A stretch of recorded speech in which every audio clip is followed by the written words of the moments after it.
Olá, bom dia, meus queridos amigos, minhas queridas amigas que vão participar dessa nossa live tão especial hoje. Antes de falar qualquer coisa, bom dia, presidente Lula. Como vai o senhor?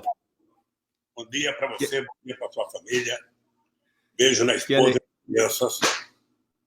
que alegria tê-lo aqui conosco na live. Já começo agradecendo o seu tempo. Sei que tem sido um momento onde o senhor tem sido muito importante, participando de vários encontros, várias lives. Já agradecendo hoje a nossa conversa, ela está sendo retransmitida por vários canais, o canal Fórum, o canal 247 e várias pessoas que estão aí transmitindo, fazendo essa nossa conversa chegar para muita gente.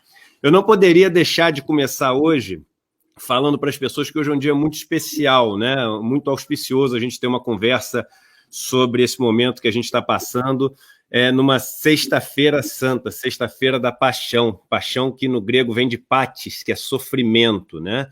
E tem muito simbolismo a gente celebrar essa sexta-feira da paixão, e a palavra celebrar não quer dizer festejar, quer dizer honrar, quer dizer louvar, quer dizer lembrar, né? Uma data tão importante, tanto para os judeus, que foi alguns dias atrás, uns 2 dias atrás, a Páscoa judaica, como para os cristãos que celebram hoje a crucificação e a morte de Jesus no Calvário. Um dia onde a gente lembra, né, de uma pessoa que veio trazer o amor e o bem para os outros e foi traída por dinheiro, né, por 30 moedas de prata. A gente lembra essa história da passagem, de atravessar, né? Crise é sempre travessia, crise nunca é solução, é o aprendizado que a gente tem com a travessia. E, por fim, lembrar que todos esses símbolos eles têm que mexer com a gente de alguma maneira, né? O engraçado, porque todas essas religiões que são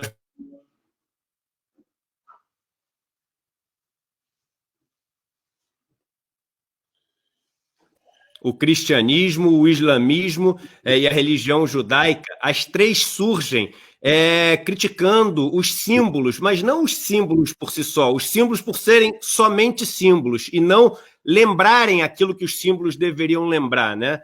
E a gente chega num momento de mundo onde a gente deve olhar para um dia como hoje e olhar para esses símbolos e tentar lembrar o que esses símbolos trazem a nós, as mensagens que esse símbolo traz a nós. Talvez a Páscoa que nós todos vamos viver em todas as nossas vidas, que mais tenha esse significado de entender o sofrimento, do aprendizado com o sofrimento, da travessia com o sofrimento. E queria falar para todos vocês que participarem da live de hoje, já pedindo para todo mundo que está entrando, já temos, assim, batemos o recorde de, nos primeiros 2 minutos, temos quase 5.000 pessoas já ao vivo com a gente. Todo mundo dando um like, por favor, e esse like não quer dizer que você já gostou de uma coisa que você não viu, quer dizer que isso vai fazer no YouTube o vídeo mostrar que tem muito interesse das pessoas e isso vai ser apresentado para muitas outras para elas poderem assistir também. E todo mundo do Facebook que deu o seu compartilhamento para isso poder chegar a muita gente. É muito importante. E a surpresa é o seguinte, no final da nossa conversa hoje, a gente vai ter uma bênção super especial para todos que estiverem aqui presentes para essa Sexta-feira Santa. É uma data especial, não é, presidente Lula, da gente estar conversando no meio de toda essa crise, lembrando a paixão de Cristo, né? É muito especial, Eduardo. Você fez muito bem de lembrar no começo da live e fez muito bem de chamar a pessoa que vai fazer, sabe, uma reza final na nossa live. Eu queria te dizer, Eduardo, que eu espero que nessa Sexta-feira Santa a gente não esqueça nunca de que o homem mais importante que já apareceu no planeta Terra foi crucificado por conta da inveja, por conta do ódio, por conta de mentiras. Eu não esqueço nunca a imagem do povo pedindo para libertar um ladrão e manter Jesus Cristo crucificado. A grandeza dele era tão grande que ele sobreviveu durante 2000 e não sei quantos anos a essa mentira e hoje continua sendo símbolo da fraternidade, símbolo do amor. E eu espero que nessa Sexta-feira Santa o povo brasileiro possa acordar e viver um dia mais tranquilo, viver um dia apreensivo, obviamente, por causa do coronavírus, mas eu diria, mas acordar com um pouco mais de vontade de recuperar o humanismo, recuperar a solidariedade, recuperar a bondade, porque eu acho que nós estamos precisando voltar a ser humanos. Nós estamos precisando mostrar que vai prevalecer o humanismo dentro de nós e que nós não seremos nunca transformados em máquina de ódio, em máquina de inveja, em máquina de provocação. Então, eu desejo que essa sexta-feira possa, sabe, aquela imagem do Papa sozinho na Praia São Pedro, debaixo da chuva, sabe, rezando a mensagem que ele deu antes de ontem sobre a questão da Sexta-feira Santa, eu espero que ela bata muito forte na cabeça de cada homem, de cada mulher, de cada criança, para que a gente possa recuperar o direito do Brasil, voltar a ser um país feliz, otimista, um país que acredita no seu futuro. Então, parabéns, desejo que Deus abençoe essa nossa live, abençoe a nossa cabeça, nos dê inteligência para tentar responder aquilo que é a expectativa das pessoas que estão acompanhando essa pequena conversa entre nós. Muito bacana, presidente. A gente vai falar aqui primeiro um pouquinho das notícias que a gente tem no mundo. Eu vou passar para o senhor comentar essas notícias, a doença, a contaminação, o tratamento, tudo isso tem sido muito dinâmico. Todos os dias a gente tem novidades a respeito disso. Essas novidades mudam muitas vezes os prognósticos das pessoas. E depois a gente vai falar um pouquinho do nosso caso aqui de Brasil. O mundo, ele já tem mais de 1.600.000 casos confirmados do coronavírus, né? A gente está quase batendo a trágica marca de 100.000 mortes também confirmadas. O número de mortes estimado é muito maior do que isso, mas isso é o número de mortes oficiais. E aqui só uma curiosidade, os Estados Unidos, que se tornou o epicentro da crise no mundo, e um país onde no começo o presidente tinha uma postura de achar que, olha, não é tão sério, não, a gente vai passar rápido por isso assim, na verdade tem cura, é a cloroquina, tudo que a gente está vendo aqui no Brasil, os Estados Unidos tentou fazer isso antes, a gente está repetindo, né? Aliás, um erro, dá para ver que é um erro pelos números que eu vou falar agora, nos Estados Unidos, e os Estados Unidos ele já tem 465 mil, quase 500 mil de casos confirmados, mais de 16 mil mortes. E veja bem, presidente, dos 465 mil casos americanos, só 26 mil, mais ou menos 5%, um pouquinho mais de 5%, se curaram. O resto está todo mundo ainda lutando pela vida nos Estados Unidos. E Nova York, e aí para mim, uma primeira coisa para a gente falar, isso para mim, a gente falando de simbolismo aqui, isso é um simbolismo para mim muito forte. Não existe um lugar no mundo mais rico do que Nova York. Todos os trilhões do mundo passam por Nova York. Se existe algo que o dinheiro pode resolver, esse algo é resolvido quando acontece em Nova York, no lugar dos trilhões e não bilhões.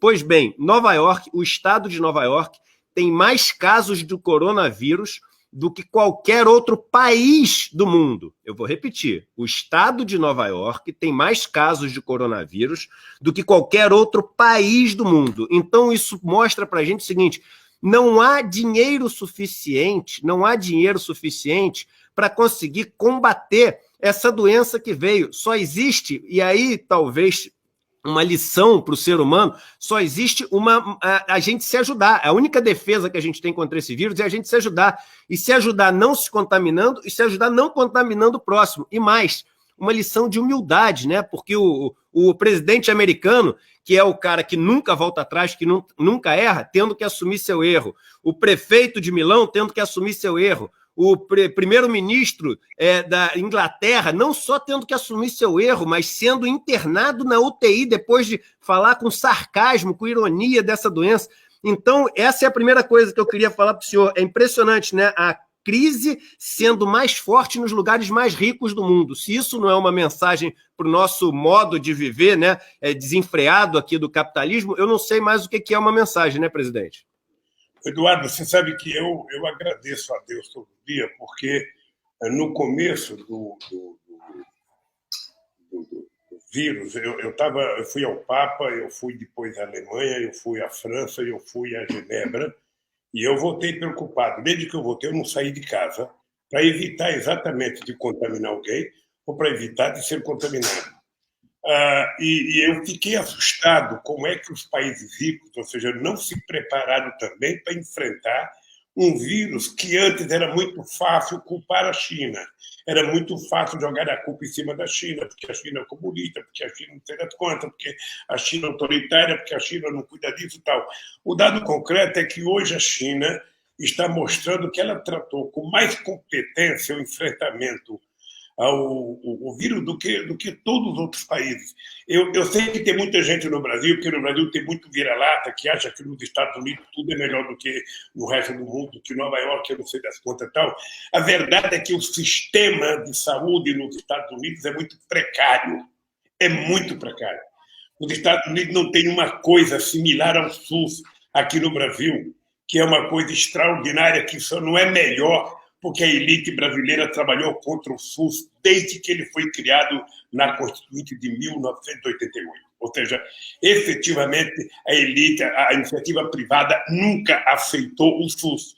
Por isso é que fizeram a emenda 95 e tiraram 22 bilhões de reais que deveria estar agora incentivando o SUS a ser muito mais atento. Você sabe, Eduardo, que de todos os leitos que existem no Brasil, 63% existe no SUS. Ou seja, então, Nova York, quando acontece esses números, e eu também queria valorizar o seguinte: Nova York, o número é muito alto, porque lá teve teste mais alto do que qualquer outro lugar do mundo. E aqui no Brasil, se fizer teste, vai dar um número muito alto, muito alto. Uhum. O depoimento do governador do estado do Piauí, ele acha que, pelas teses dele lá, ele acha que, se for fazer teste, ele vai encontrar mais de 2.000 pessoas no estado que pode estar contaminado. Aqui no Brasil, nós tínhamos feito ontem 55 mil testes. Portugal, que só tem 10 milhões de habitantes, tinha feito 81 mil testes. Ou seja, então o Brasil sequer, e essa que eu acho que é a maldade, o Brasil sequer está testando para poder não mostrar a verdadeira face da irresponsabilidade do tratamento do coronavírus aqui no Brasil. Obviamente que o que está acontecendo em Nova York é um alerta para a ignorância e para a arrogância do Trump, para a ignorância e a arrogância dos governantes que acham que pode resolver todos os problemas do planeta com discurso. Ou seja, está provado cientificamente por todos os cientistas responsáveis do planeta Terra de que a melhor arma para enfrentar o coronavírus, enquanto a gente não descobrir uma vacina, é o isolamento. O isolamento responsável das pessoas que querem cuidar da sua família, das pessoas que amam a sua família, das pessoas que se amam e das pessoas que amam o próximo, que amam os seus semelhantes, que não quer contaminá-los. Então, eu sei que para você manter o isolamento, é preciso que haja dinheiro para suportar as pessoas em casa. E por isso que nós estamos brigando tanto para que o governo transfira logo dinheiro para as pessoas mais pobres. É importante lembrar também, né, Eduardo, que aqui no Brasil o governo tinha estabelecido dar R$200 por família. Depois de muita briga, os partidos de oposição, o PT, o PCdoB, o PSOL, o PDT, ou seja, o PSB, conseguiram fazer com que chegasse a 500, e o Bolsonaro, numa demonstração que ele estava brincando com a doença, um cara que só podia oferecer 200, ofereceu 600 para não ser derrotado pela Câmara, quando, na verdade, a gente reivindicava R$1.045 para todo mundo.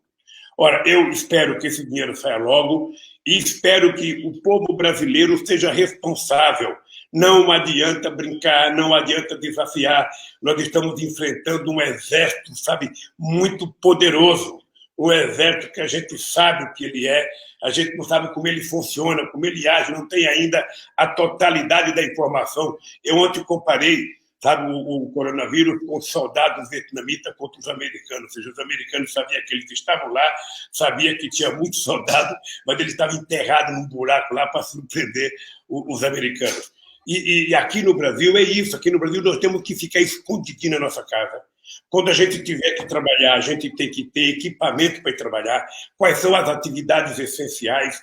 Sabe? Qual é a função essencial para o cara que fabrica pão, para o cara que vende pão, para o cara que produz a macaxeira, o cara que planta? Ou seja, essa gente que está trabalhando, o motorista, o médico, a enfermeira, tem que ter estrutura do Estado para garantir que essas pessoas não sejam contaminadas. Não dá para ter arrogância como o prefeito de Milão, como o primeiro-ministro da Inglaterra, como o Trump e como o Bolsonaro aqui no Brasil. Ou seja, humildade significa sabedoria.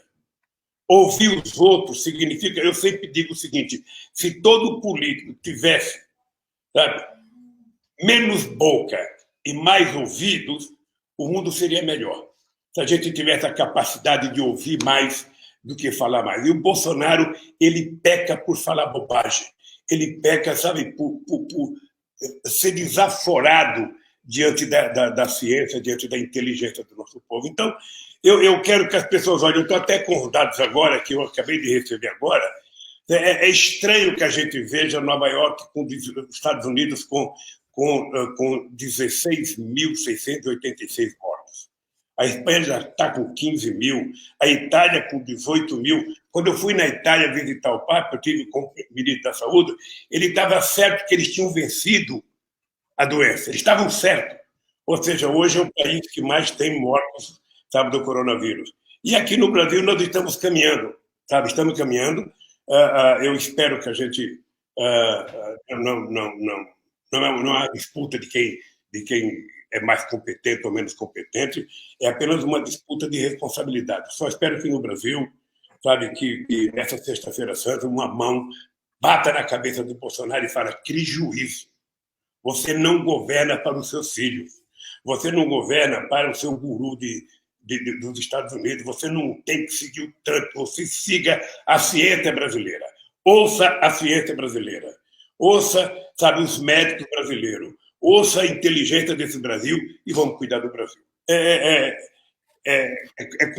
Com essa fala que eu quero começar a nossa discussão sobre o coronavírus, porque eu estou muito preocupado. Não apenas porque eu já tenho 74 anos e estou na faixa aquela faixa perigosa que tem. Todo dia que eu ouço aqui, quem tem mais de 60, quem tem mais de 65, eu já fico preocupado. Está na minha área.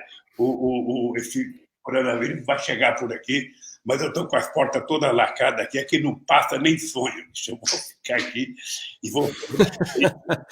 Eu gostei quando o senhor me falou, na última vez que a gente conversou, o senhor falou assim: olha, eu estou com energia de um garoto de 30, estou correndo todo dia, estou aqui com a vontade de mudar o mundo de um garoto de 20, eu só tenho que convencer o coronavírus disso, né? Eu estou tentando convencer. Ele sabe. Foi ótimo aqui, ó. Ele sabe, eu estou me cuidando, porque eu sei que a única coisa, quem gosta de mim sou eu. Quem gosta de você e da tua família, em primeiro lugar, é você. Então você que tem que cuidar dela. É isso aí. Você que tem que cuidar. E cada não se meta besta de sair para passear, de querer passear não sei aonde, de querer, sabe, fique em casa. Fique em casa, que você tem mais garantia ficando em casa do que em qualquer outro lugar desse país. Você não tem garantia nem dentro do hospital hoje. Então fique em casa, mantenha a higiene na casa, passe álcool em tudo quanto for lugar que você puder, lava a mão quantas vezes for necessário e evite pegar a doença. Eu tenho conversado com algumas pessoas que pegaram o vírus, Eduardo, e eles me contam barbaridade do sofrimento. Então, é uma doença nova e nós vamos enfrentar um jeito novo de cuidar, ficar em casa, ser obediente, respeitar as regras do jogo que o vírus está nos impondo e vamos vencer essa batalha.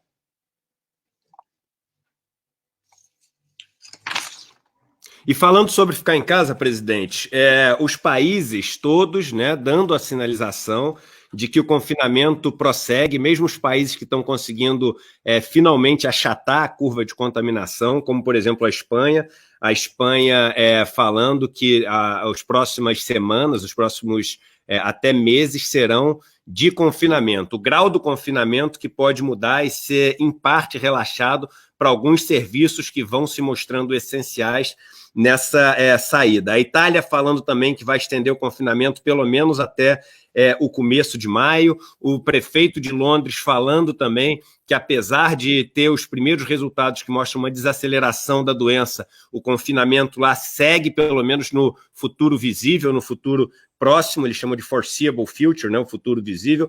Tóquio e o Japão como um todo, que entrou atrasado nessa contenção, mais um dos países que achava que não precisava ser tão severo assim nas medidas, agora cada vez mais apertando a quarentena das pessoas. E aí, presidente, um outro ponto que é importante, que é o seguinte: todos esses países começam a ter um plano muito bem trabalhado, estudado e contando com a participação de toda a sociedade, seja de empresários, seja de cientistas, seja de economistas, de todos, para poder ver como é que vai ser a saída da crise. Porque se as pessoas acham que é o seguinte, olha, acabou o confinamento, acabou a crise, elas estão muito enganadas, porque no confinamento você não toca um sino e sai todo mundo de casa, senão você tem o pior dos cenários, que é começar tudo de novo. E essa saída da crise, você tem que pensar o seguinte, quais são os primeiros setores que eu posso liberar? E esses primeiros setores, eles vão ter o que precisam para voltar a funcionar, e o pouco dinheiro que a gente vai ter para poder gastar, a gente concentra em quais atividades que tem um multiplicador maior.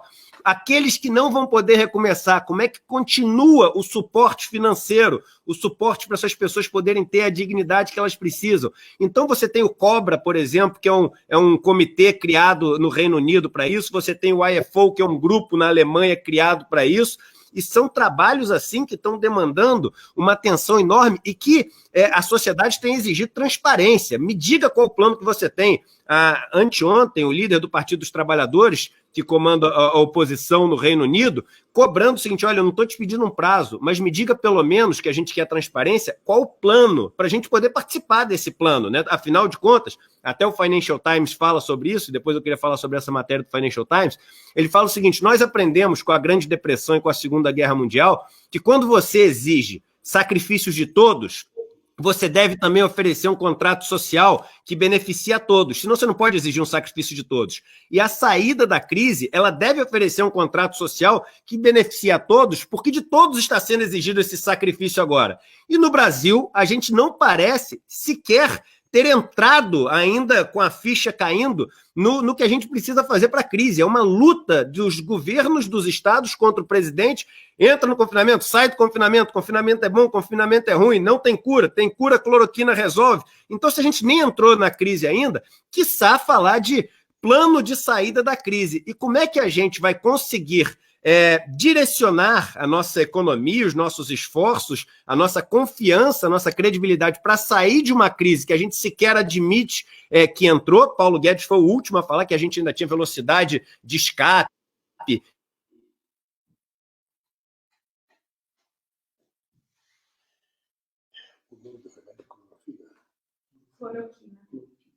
Pergunta é a seguinte, como a gente vai conseguir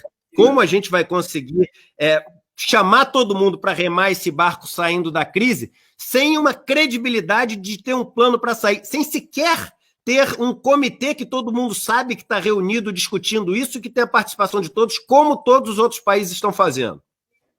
Eduardo, uma coisa importante é o seguinte, o povo brasileiro sabe que nós temos uma crise sanitária profunda. Nós não cuidamos antes, não cuidamos corretamente durante e não tem nenhuma perspectiva de cuidar depois. Nós temos uma crise econômica que ela vem antes do coronavírus, mas ela se agrava com o coronavírus. Nós temos uma crise financeira, porque o sistema financeiro brasileiro parece tão pomposo, mas qualquer tosse já vai atrás do Estado para que o Estado possa socorrê-lo.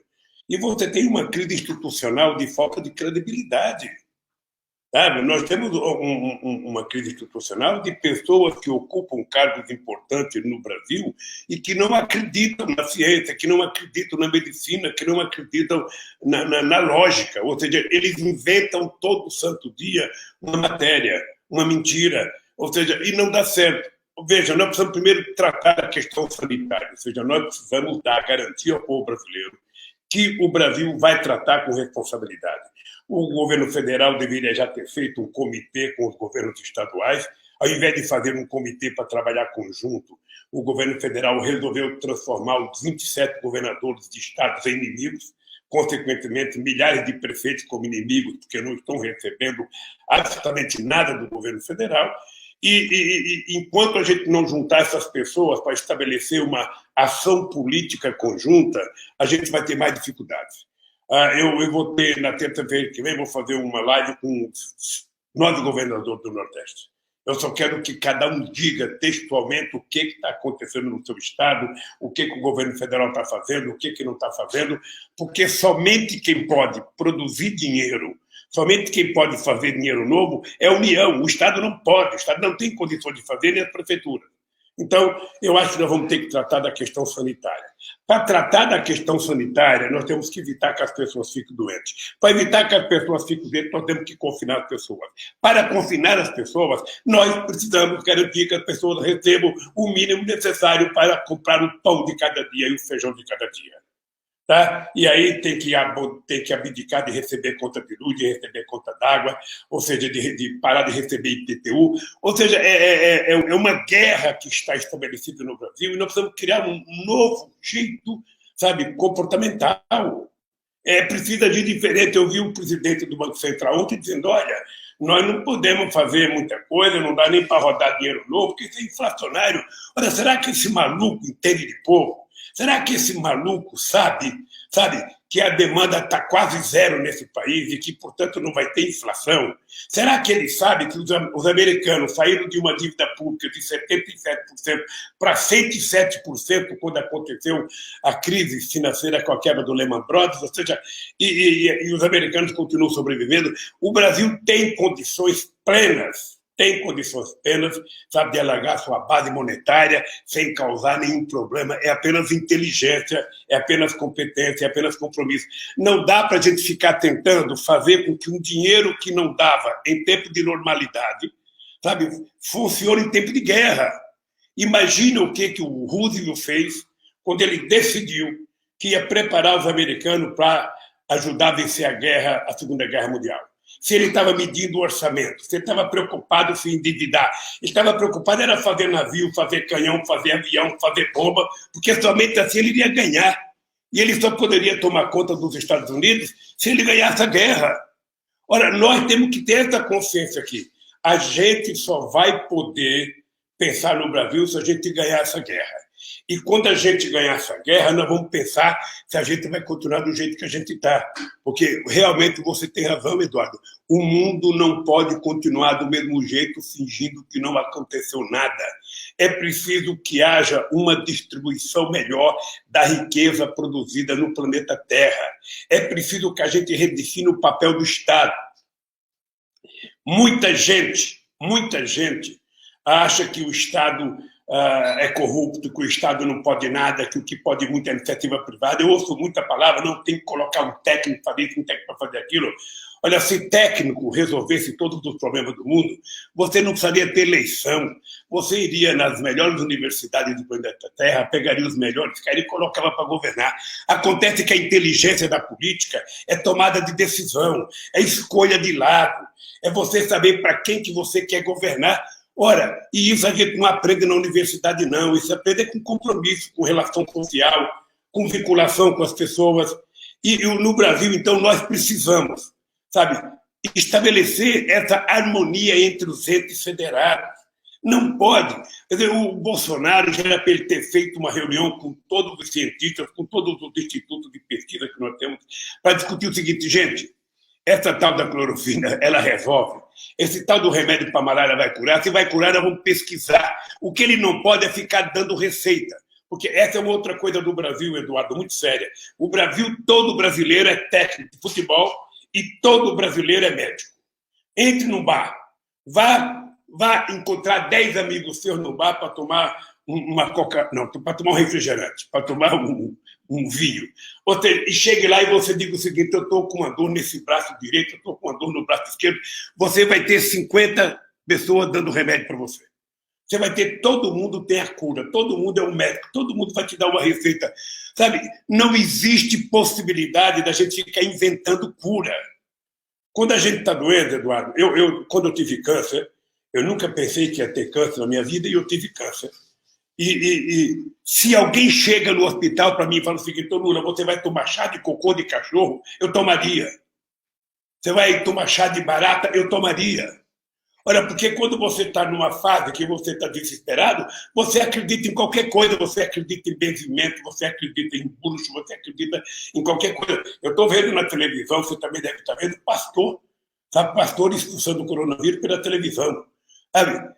Não existe esse milagre. O que existe é a competência da ciência que tem que ser estimulada.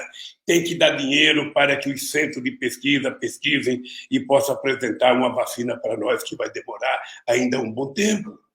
A única coisa que eu torcia para que o Bolsonaro tivesse certo era com esse remédio dele. Puta, eu fiquei pensando, pô, quem sabe esse cara está certo, quem sabe esse cara... Não, mas não há um único médico, um único cientista que diga que está certo, mas ele continua teimando e tem gente que acredita. Tem gente que acredita em tudo, Eduardo. Tem gente que acredita que o homem não foi na Lua ainda. Você acredita? Tem gente que acredita que não é verdade que o homem foi para a Lua. Tem gente que não acredita. A Terra é plana, né? Tem gente que acredita que a Terra é plana. Então, Eduardo, eu acho que nós temos que fazer isso. Cuidar da questão sanitária com responsabilidade. Eu pensei que o nosso ministro da Saúde iria assumir com mais coragem, mas ele veio, voltou, ou seja, e até agora só tem anúncio de que vai comprar, de que vai reivindicar, de que vai pedir, de que vai encomendar. É preciso chegar às vacinas nos municípios, é preciso chegar à vacina nos estados, para que o povo possa se curar, para que o povo possa... A vacina não, a testagem. E é preciso que chegue dinheiro para os leitos, é preciso que chegue dinheiro para comprar o material, sabe, coisas elementares que está faltando. Essa é uma coisa. A outra coisa que eu acho grave é discutir a questão econômica. A economia, ela tem uma parte da economia que tem que funcionar, Eduardo, nós temos que assumir a responsabilidade, ou seja, quem vai cuidar das pessoas que nós precisamos que trabalhem? O pessoal da saúde, o pessoal da educação, o pessoal do transporte, o pessoal da alimentação, o pessoal que faz pão, o pessoal que planta. Como é que a gente vai cuidar dessa gente se você não dá equipamento? Outro dia eu vi na televisão, no Rio de Janeiro, o ponto de ônibus cheio de gente, não tinha uma máscara, não tinha um avental, não tinha ninguém orientando as pessoas. Eu não sei se você viu ontem a quantidade de carros que saíram aqui na estrada de São Paulo. Sabe? Foi 2 milhões de pessoas que deixaram São Paulo. Então, como não tem credibilidade, como você não tem um governo que fala, sabe, sério com as pessoas, a sociedade fica, às vezes, brincando. Você sabe que foi assim na famosa revolta da vacina, em 1904, né, quando Oswaldo Cruz resolveu fazer a vacina, mas para fazer a vacina era preciso alargar a rua do Rio de Janeiro, tirar os pobres, para limpar a cidade, tirar os pobres do centro, mandar os pobres para o morro. E você sabe que chegaram até a dar dinheiro para o povo criar rato, para o povo vender rato. Quem pegasse um rato e vendesse para o governo dava um dinheiro. Aí sabe o que aconteceu? O povo começou a criar rato em casa. Então foi obrigado a parar de dar dinheiro. Sabe? Depois houve uma revolta. O povo, no primeiro momento, o povo é contra. Agora imagina, você tem a televisão falando favorável ao isolamento, você fala todo dia, eu falo sempre que eu posso, ou seja, mas você tem gente do governo que não fala. O presidente, que deveria ser o porta-voz, não fala, ele zomba, ele brinca. Ainda ontem ele foi numa padaria. Fazer o quê numa padaria? Ele não ia na padaria a vida inteira, por que ele vai agora? Então, Eduardo, eu acho que nós estamos diante de um desafio. Um desafio, e aí eu quero te parabenizar pelas tuas lives, porque você tem sido muito duro, sem perder a ternura, obviamente, tem falado das coisas que tem que falar, e é preciso mais gente como você falando o que você fala, e depois nós vamos entrar num tema que é a questão da desigualdade nesse país, porque, embora a gente esteja com o coronavírus, a economia do Brasil pode continuar funcionando. Nós poderemos fazer investimento em infraestrutura, nós poderemos fazer investimento em saneamento básico, ou seja, tem muita coisa que pode ser feita, é preciso de dinheiro, Guedes. É preciso de dinheiro. Levante de cima desse dinheiro que você está guardando para pagar o sistema financeiro, pelo amor de Deus. Sabe, nesse momento, quem precisa de liquidez no Brasil é o cara que está desempregado, é o cara que é autônomo, é o cara que tem um boteco, é o cara que tem um pequeno restaurante, é o cara que tem um pequeno negócio, é uma mulher que tem um instituto de beleza, um homem. Essa gente está precisando de liquidez para sobreviver. Os banqueiros precisam criar vergonha e parar de cobrar juros altos. É isso. É verdade, presidente. Olha só, a gente, aproveitar para falar, temos mais de 20 mil pessoas no total, somando o Facebook e o YouTube nos assistindo. Acabamos de fechar a primeira meia hora da nossa conversa. eu queria pedir para todo mundo, para a gente dar um salto e bater todos os nossos recordes aqui, que vocês deem, não custa nada, 1 segundo, dá um like agora, tem espaço para muito mais like do que já foram dados aqui, para a gente poder aparecer na plataforma do YouTube para muita gente. É muito importante que muitas pessoas ouçam o que vai ser, concordem ou não, mas ouçam o que a gente vai conversar aqui. E todo mundo do Facebook que der um compartilhar, isso também ajuda demais.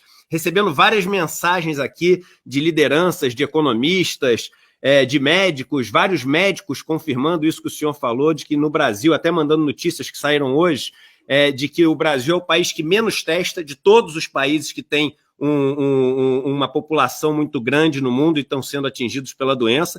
Isso a gente fica até com medo de ser uma estratégia, né, macabra, cruel, do governo de não testar para poder dizer que a gente não está com um problema muito grande, e isso pode resultar na morte de muita gente. E aí eu queria falar sobre um tema que o senhor trouxe aqui, que é essa questão da velocidade da resposta para os ricos e para os pobres aqui no Brasil. No primeiro dia, e eu previ, no primeiro dia que a gente teve assim a bolsa tendo aquele circuit breaker caindo muito, eu previ, fiz um post no meu Twitter dizendo que a gente ia ter uma ajuda imediata para os bancos que deveriam ali estar passando a primeira dificuldade, porque teve uma queda inesperada, e todos eles estavam fazendo uma aposta muito grande, porque sabem que o representante deles, Paulo Guedes, era ex-sócio de um dos maiores bancos, do maior banco de investimento do país, o presidente do Banco Central era o chefe da tesouraria de um dos maiores bancos do país, então eles, tendo os seus representantes lá, eles estavam com apostas enormes, né, nos mercados, e aí quando o mercado caiu, eu falei, olha, pode escrever que a ajuda vai vir em tempo relâmpago, né? A mesma ajuda que não vem para a fila do INSS, para a fila do Bolsa Família, vai vir num tempo relâmpago. E veio. E não só veio, como ela foi cada vez aumentando essa ajuda para o mercado financeiro, e para as pessoas mais pobres, ela não surgiu. Vamos lembrar, e é importante as pessoas lembrarem, não fosse oposição, as medidas que o governo tinha anunciado era as empresas poderem mandar os trabalhadores mais pobres para casa durante 4 meses, sem receber 1 centavo, sem receber seguro-desemprego, sem receber nenhum acerto. Ou seja, quem fala isso não tem ideia que essas pessoas não têm poupança nenhuma, não têm como sobreviver mais de 1 mês, né? E depois a medida de dar R$200 para os trabalhadores informais. A gente está falando de menos de $40, ou seja, o valor de pobreza extrema no mundo é abaixo de $1,90 por dia. A gente está falando que essas pessoas receberiam o equivalente ao que recebe alguém que é considerado em pobreza extrema, não é pobreza extrema no mundo, para poder sobreviver. E aí, recentemente, a gente tem, essa semana passada, junto com a PEC que o governo anuncia, uma PEC que permite o Banco Central comprar os títulos corporativos das tesourarias dos bancos. E, assim, uma medida, só para as pessoas poderem entender, e é bom que a gente está com muita gente nos assistindo, né? Somando as outras pessoas que estão transmitindo aqui, dezenas de milhares de pessoas nos assistindo, essa medida permite que o Banco Central ele compre dos bancos e dos fundos de investimento, que está com dinheiro dos especuladores, a gente pode chamar de investidores, se quiser parecer bonito, mas das pessoas que estão especulando nas apostas de para que lado vão os títulos, que o Banco Central compre os títulos que mais se desvalorizaram, que são os títulos que correspondem a dívidas para as empresas.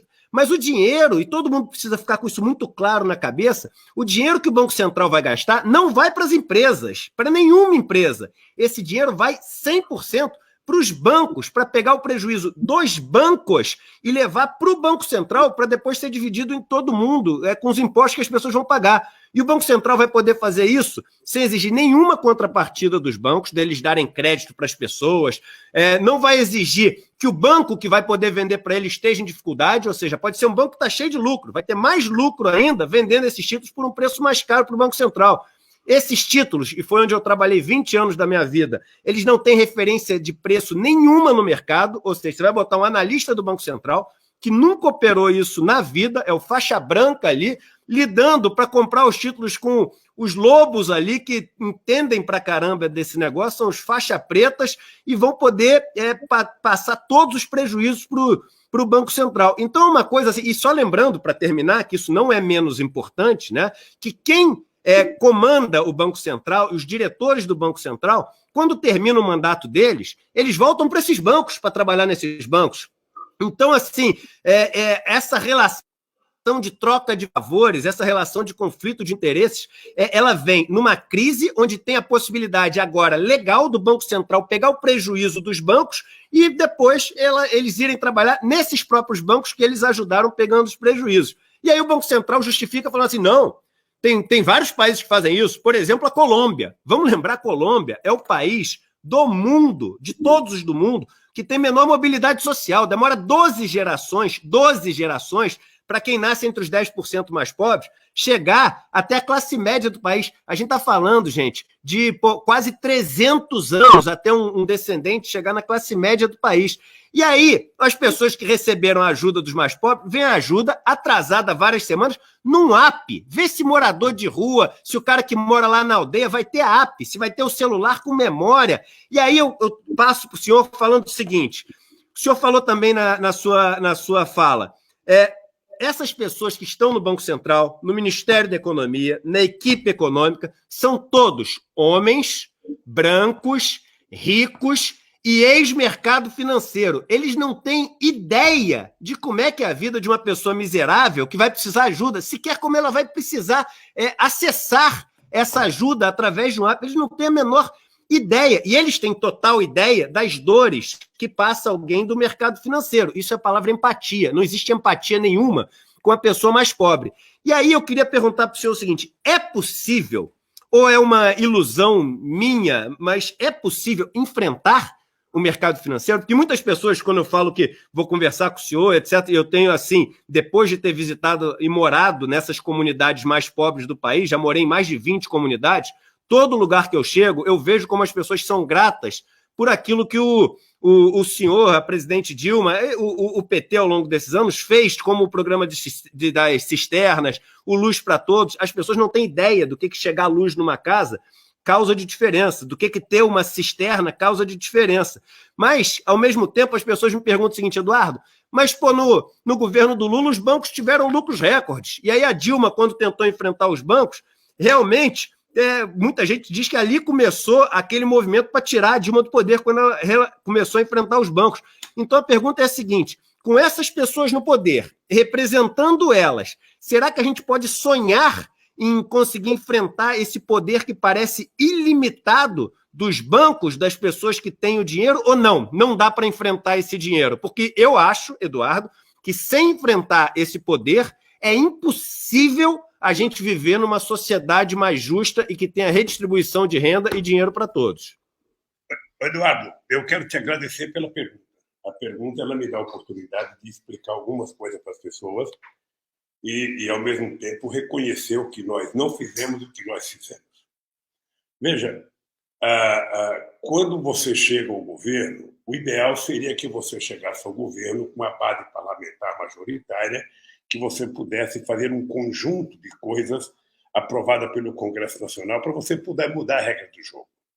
Porque, senão, você ganha o governo, mas você na verdade, ganha uma eleição, mas você não ganha o governo. Você está subordinado às instituições. O Ministério Público continua sendo o Ministério Público, o Poder Judiciário continua sendo o Poder Judiciário, o Congresso Nacional reage de acordo com a origem social das pessoas. Eu conto sempre o seguinte, né? Eu, quando fui eleito presidente em 2002, eu fui eleito com 62% dos votos no segundo turno. No primeiro turno, eu tive 47%. Mas eu cheguei no Congresso Nacional com 91 deputados do PT, de 513. Para votar uma coisa qualquer, você precisa de 257. Para votar uma coisa substancial. Ou seja, então você precisa construir. Eu não tinha sequer presidente do Banco Central, meu caro. Eu, a Luísa Mercadante, o Palocci, fomos encontrar o Meirelles numa reunião em Nova York, e eu conheci o Meirelles por acaso, porque o companheiro do Rio de Goiás, que estudou com o Meirelles, disse que o Meirelles queria me conhecer, que o Meirelles queria largar os bancos para ir para a política. Né? Não esqueço nunca. Um companheiro chamado Pedro Wilson de Goiás, que era deputado federal.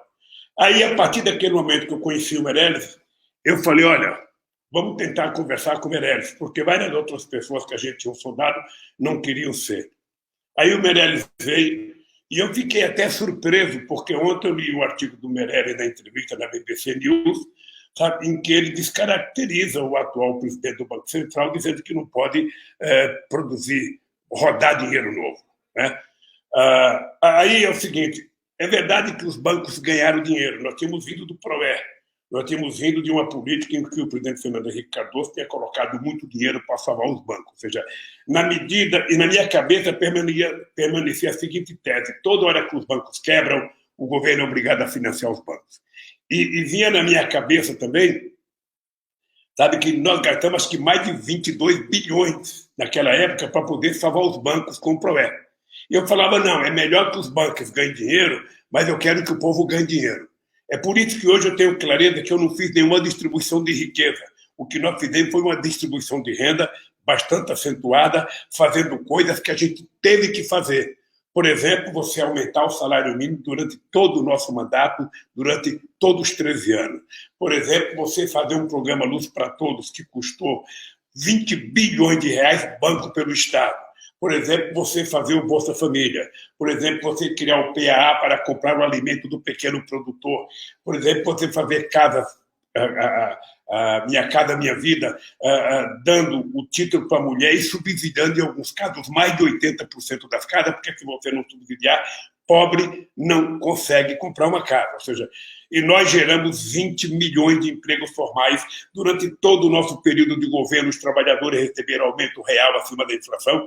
Então, nós fizemos uma revolução nesse país. E ganhou dinheiro os banqueiros, ganhou dinheiro os trabalhadores, ganhou dinheiro os empresários, ganhou dinheiro todo mundo. Nós saímos de 100 bilhões de fluxo de comércio de exportação para praticamente 500 bilhões. Então, nós fizemos muita coisa. Qual era a minha vontade de voltar em 2018? Era porque eu tinha vontade de começar a discutir uma outra coisa, fazer distribuição de riqueza no país. Tá? Não ficar só na distribuição de renda, era fazer distribuição de riqueza. Ou seja, o pão que a gente consegue produzir, quem vai ficar com cada pedaço? E qual é o pedaço que vai ficar? As pessoas que trabalham, porque as pessoas que trabalham, na verdade, não é o cara da Ambev que ficou rico pelo trabalho dele. Ele não criou nenhum produto novo, ele foi comprando empresa. Quem produziu a riqueza dele foram os trabalhadores. E qual é a parte dos trabalhadores? Quando eu vejo uma mulher como a Marisa, da Lojas Marisa, sabe, a dizer publicamente que na empresa dela ninguém vai ser mandado embora, sabe, nesse período, deveria todos os empresários fazer isso. Eduardo, eu era presidente da República na crise do subprime. Eu estava no Panamá, numa reunião empresarial, quando surgiu a história do subprime. Acabou a reunião porque todo mundo tinha dinheiro nos Estados Unidos, todo mundo estava aplicando alguma coisa lá e todo mundo estava com medo de perder. Ou seja, durante toda a crise do subprime, começou com o Bush primeiro, depois foi o Obama, ou seja, não se discutia como reparar o prejuízo do coitado que tinha acreditado no governo, que tinha tomado mais dinheiro emprestado, que tinha pensando que a casa dele ia se valorizar e, de repente, quando quebra, ele percebe que ele está sozinho e o governo não fez nada para tentar ajudar ele. Aí, quando vem 2009, que quebra o Lehman Brothers, ou seja, o Estado que não fez nada para ajudar os que tinham perdido a casa, fez tudo para ajudar o sistema financeiro.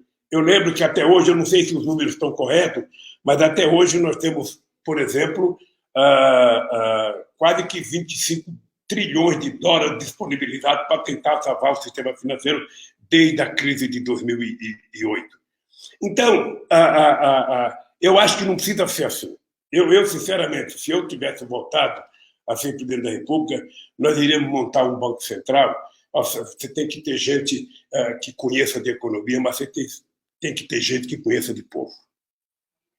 Tem que ter gente que conheça de povo, gente que tenha, sabe, gente que saiba o que é. Eu fico vendo esse rapaz falar, eu não sei se ele é competente, não sei se ele é inteligente, ele deve ter estudado muito. Agora, o que a gente percebe pela fala dele, pela fala do Guedes, é que eles não entendem absolutamente nada do que é um trabalhador de fábrica, do que é um sem terra, do que é um sem teto, do que é um fudido que trabalha na periferia desse país, passando privações, vivendo de favor. Ele não tem noção do que é essas pessoas. Então, eles não levam em conta nas decisões deles. Ele não janta com esse povo, ele não toma café com esse povo, ele não encontra com esse povo, não faz reunião com esse povo. Você imagina que toda essa crise não era para o governo ter chamado o movimento sindical para discutir a situação dos trabalhadores? Era para ter chamado as centrais sindicais e estabelecido. Não era para ter chamado os trabalhadores da agricultura familiar, contábil, sem terra, e discutir o seguinte: nós vamos continuar garantindo que vocês produzam. E nós vamos garantir que vocês vendam os produtos de vocês, porque nós precisamos que vocês produzam. Sabe, não era para o governo ter feito isso? Não, não sei, porque esse governo não conversa. O Meirelles está pedindo a Deus para a crise acabar logo, não importa quantos morra, porque ele quer vender o que resta desse país. E aí, Eduardo, uma coisa que eu vou te desafiar para os debates daqui para frente é o seguinte: é discutir o papel do Estado. Esse Estado que sempre foi tratado como se fosse uma coisa que não prestava, esse Estado que parece que não serve para nada, mas todas as vezes, em qualquer país do mundo, quando a porca entorta o rabo, quando tem uma crisezinha qualquer, sabe, quem é que aparece? É o Estado. Seja crise na indústria automobilística, seja crise no sistema financeiro, seja crise na indústria da construção civil, quem aparece é o Estado. Os empresários que acumularam riqueza transformaram a riqueza da empresa em patrimônio pessoal, que fica intocável, e aí está sempre com caixa vazio, está sempre em vermelho, está sempre em vermelho, está sempre em vermelho. No tempo que eu era dirigente sindical, eu tinha uma brincadeira que eu não vou dizer aqui, que eu falava na porta de fábrica, o que eram os empresários, está sempre em vermelho. Ou seja, mas estão sempre em vermelho porque o dinheiro da empresa é colocado na conta pessoal. Ou seja, não é a empresa que é rica, é ele pessoalmente que é rico.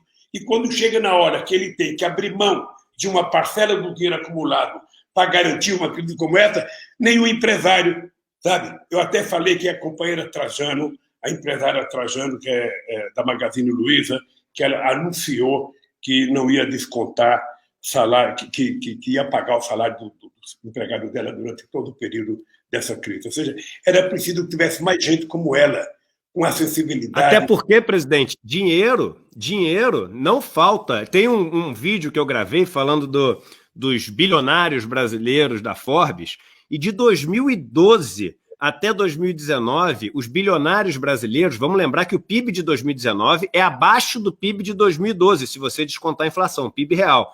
Os bilionários, nesse momento em que o Brasil passou a produzir menos riqueza, eles aumentaram a fortuna deles de 200 bilhões para 1 trilhão e quase 300 bilhões. Ou seja, eles aumentaram em mais de 1 trilhão de reais a fortuna deles. E esse dinheiro, eles tiram todo das empresas, porque no Brasil ninguém tem incentivo em deixar o dinheiro no capital produtivo, porque você não paga dividendo quando tira o dinheiro da empresa. Então os bancos agora que falam o seguinte: não, mas senão a gente vai quebrar, calma aí. E todo o dinheiro, todos os bilhões, na verdade, trilhão que vocês tiraram ao longo da última década, que vocês estão sentados em cima, entendeu? Então é importante as pessoas compreenderem. E mais, eu ouvi uma frase uma vez de um amigo em comum, José Sócrates, ex-primeiro-ministro de Portugal. Eu conversando com ele, ele me falou, eu falei, mas primeiro-ministro, eu não consigo entender o seguinte: as pessoas falam que o banco não pode quebrar, o sistema financeiro realmente ele tem que se manter saudável, e a gente tem que principalmente proteger o pequeno investidor, que é a grande maioria. Os ativos, se as pessoas entrarem, vão ver, 88% são de clientes até R$5.000. Então, o maior número de pessoas são pequenos investidores. E é fácil você proteger esse pequeno investidor, porque ele tem 4% do volume total sendo protegido ali na história. E eu perguntei, mas por que o banco não pode quebrar? Eu não consigo entender isso, porque a funilaria pode quebrar, a loja de roupa pode quebrar, o restaurante pode quebrar, mas o banco não pode quebrar. O sistema financeiro, claro que ele tem que ser saudável, porque essas são as estradas por onde transitam as riquezas do país, e você deve ter um país com boas estradas para as riquezas transitarem, exatamente para um país ter muita produtividade. Mas o banco individualmente, é claro que ele pode quebrar, não tem motivo para ele não poder quebrar. E aí o José Sócrates me falou o seguinte: Eduardo, eu acredito o seguinte, que se uma empresa privada não pode quebrar, ela não pode ser privada, ela tem que ser pública. E é exatamente isso. Você, se tem um setor da economia que não pode quebrar, ele não pode ser privado, ele tem que ser público. E aí a gente vê o seguinte: uma das coisas que fez a China conseguir estar lidando tão bem com essa crise é que o sistema financeiro lá é estatal. Se ele fala o seguinte: olha, o dinheiro agora vai ser emprestado a 1%, a 0% ao ano, ele sabe que vai ser emprestado a 0% ao ano, porque não vai parar na mão do banco e vai ser emprestado a 300% ao ano. E aí o senhor fala do papel do Estado. Só falando para o senhor o seguinte: a gente está com quase 50 mil pessoas ao vivo, somando o nosso canal, o canal do senhor, mais a 247, os outros caras, a gente está com quase 50 mil pessoas ao vivo. Isso acho que assim, é um número que é difícil hoje em dia de você conseguir na internet. Eu agradeço a todos que estão assistindo, vocês que não fazem parte aqui do canal que conversou nos últimos dias, ontem com o Fabiano Contarato, uma conversa maravilhosa, conversou com o Randolfo Rodrigues, Jandira, conversou com o Ciro Gomes, com a Sâmia Bonfim, conversou com pessoas incríveis e vamos ter ainda conversas incríveis ao longo dos próximos dias. Você que não faz parte do canal, se inscreva aqui no canal para ser avisado dessas conversas e dê um like aqui no vídeo. Mas o ponto é o seguinte, o senhor falou do papel do Estado. Tem um artigo do Financial Times, não estamos falando de uma revista de esquerda, estamos falando do Financial Times, que esse artigo do Financial Times, ele é histórico para mim. E esse artigo, ele começa, falando do que é essa crise, do papel que essa crise tem para as pessoas repensarem o papel do Estado, etc. E num dado momento, ele fala o seguinte, as reformas radicais que revertiam a direção das políticas que foram conquistadas lá atrás e foram se perdendo ao longo dessas 4 décadas, desde as políticas iniciadas por Ronald Reagan e Margaret Thatcher, essas políticas neoliberais, essas reformas liberais vão ter que ser colocadas na mesa e os governos vão ter que aceitar, o Estado vai ter que aceitar um papel mais ativo na economia. As pessoas must é muito forte, vão ter que ver os serviços públicos como um investimento e não como um passivo. E vão ter que encontrar maneiras de fazer com que os mercados de trabalho sejam menos inseguros com essas reformas trabalhistas que estão querendo fazer no mundo inteiro. Então, isso é o Financial Times, presidente, que está falando. E quem está falando isso não é um órgão de esquerda, não é um instituto de esquerda, e etc. E o senhor fala muito bem de distribuição de riqueza, porque se as pessoas não têm acesso a capital, essas pessoas elas ficam dependentes de quem tem acesso ao capital. Então, a maior maneira de você libertar um povo, é dar acesso ao capital. E aí eu passo a pergunta para o senhor, que é a seguinte. Nós agora vamos vir no momento pós-crise, toda crise uma hora acaba, a gente não sabe quanto tempo vai durar, mas vai ter um momento pós-crise, onde o mundo vai estar produzindo muito menos riqueza. Vai ter muito menos farinha para todo mundo poder fazer seu pirão.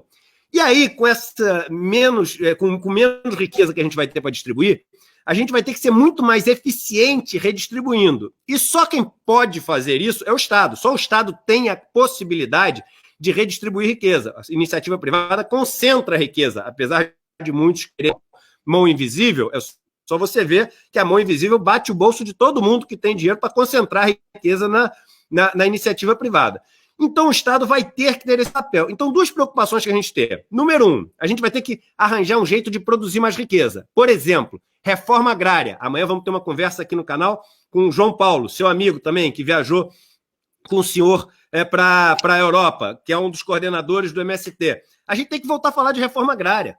Não tem sentido no momento onde a gente vai ter menos riqueza, as pessoas nas grandes cidades vão estar passando fome, a violência vai aumentar nas grandes cidades e a gente tem um amultuado de pessoas nas periferias das cidades e um monte de latifúndio improdutivo que podia estar recebendo essas pessoas todas para elas terem vida digna e poderem estar alimentando a população da cidade que vai estar passando fome.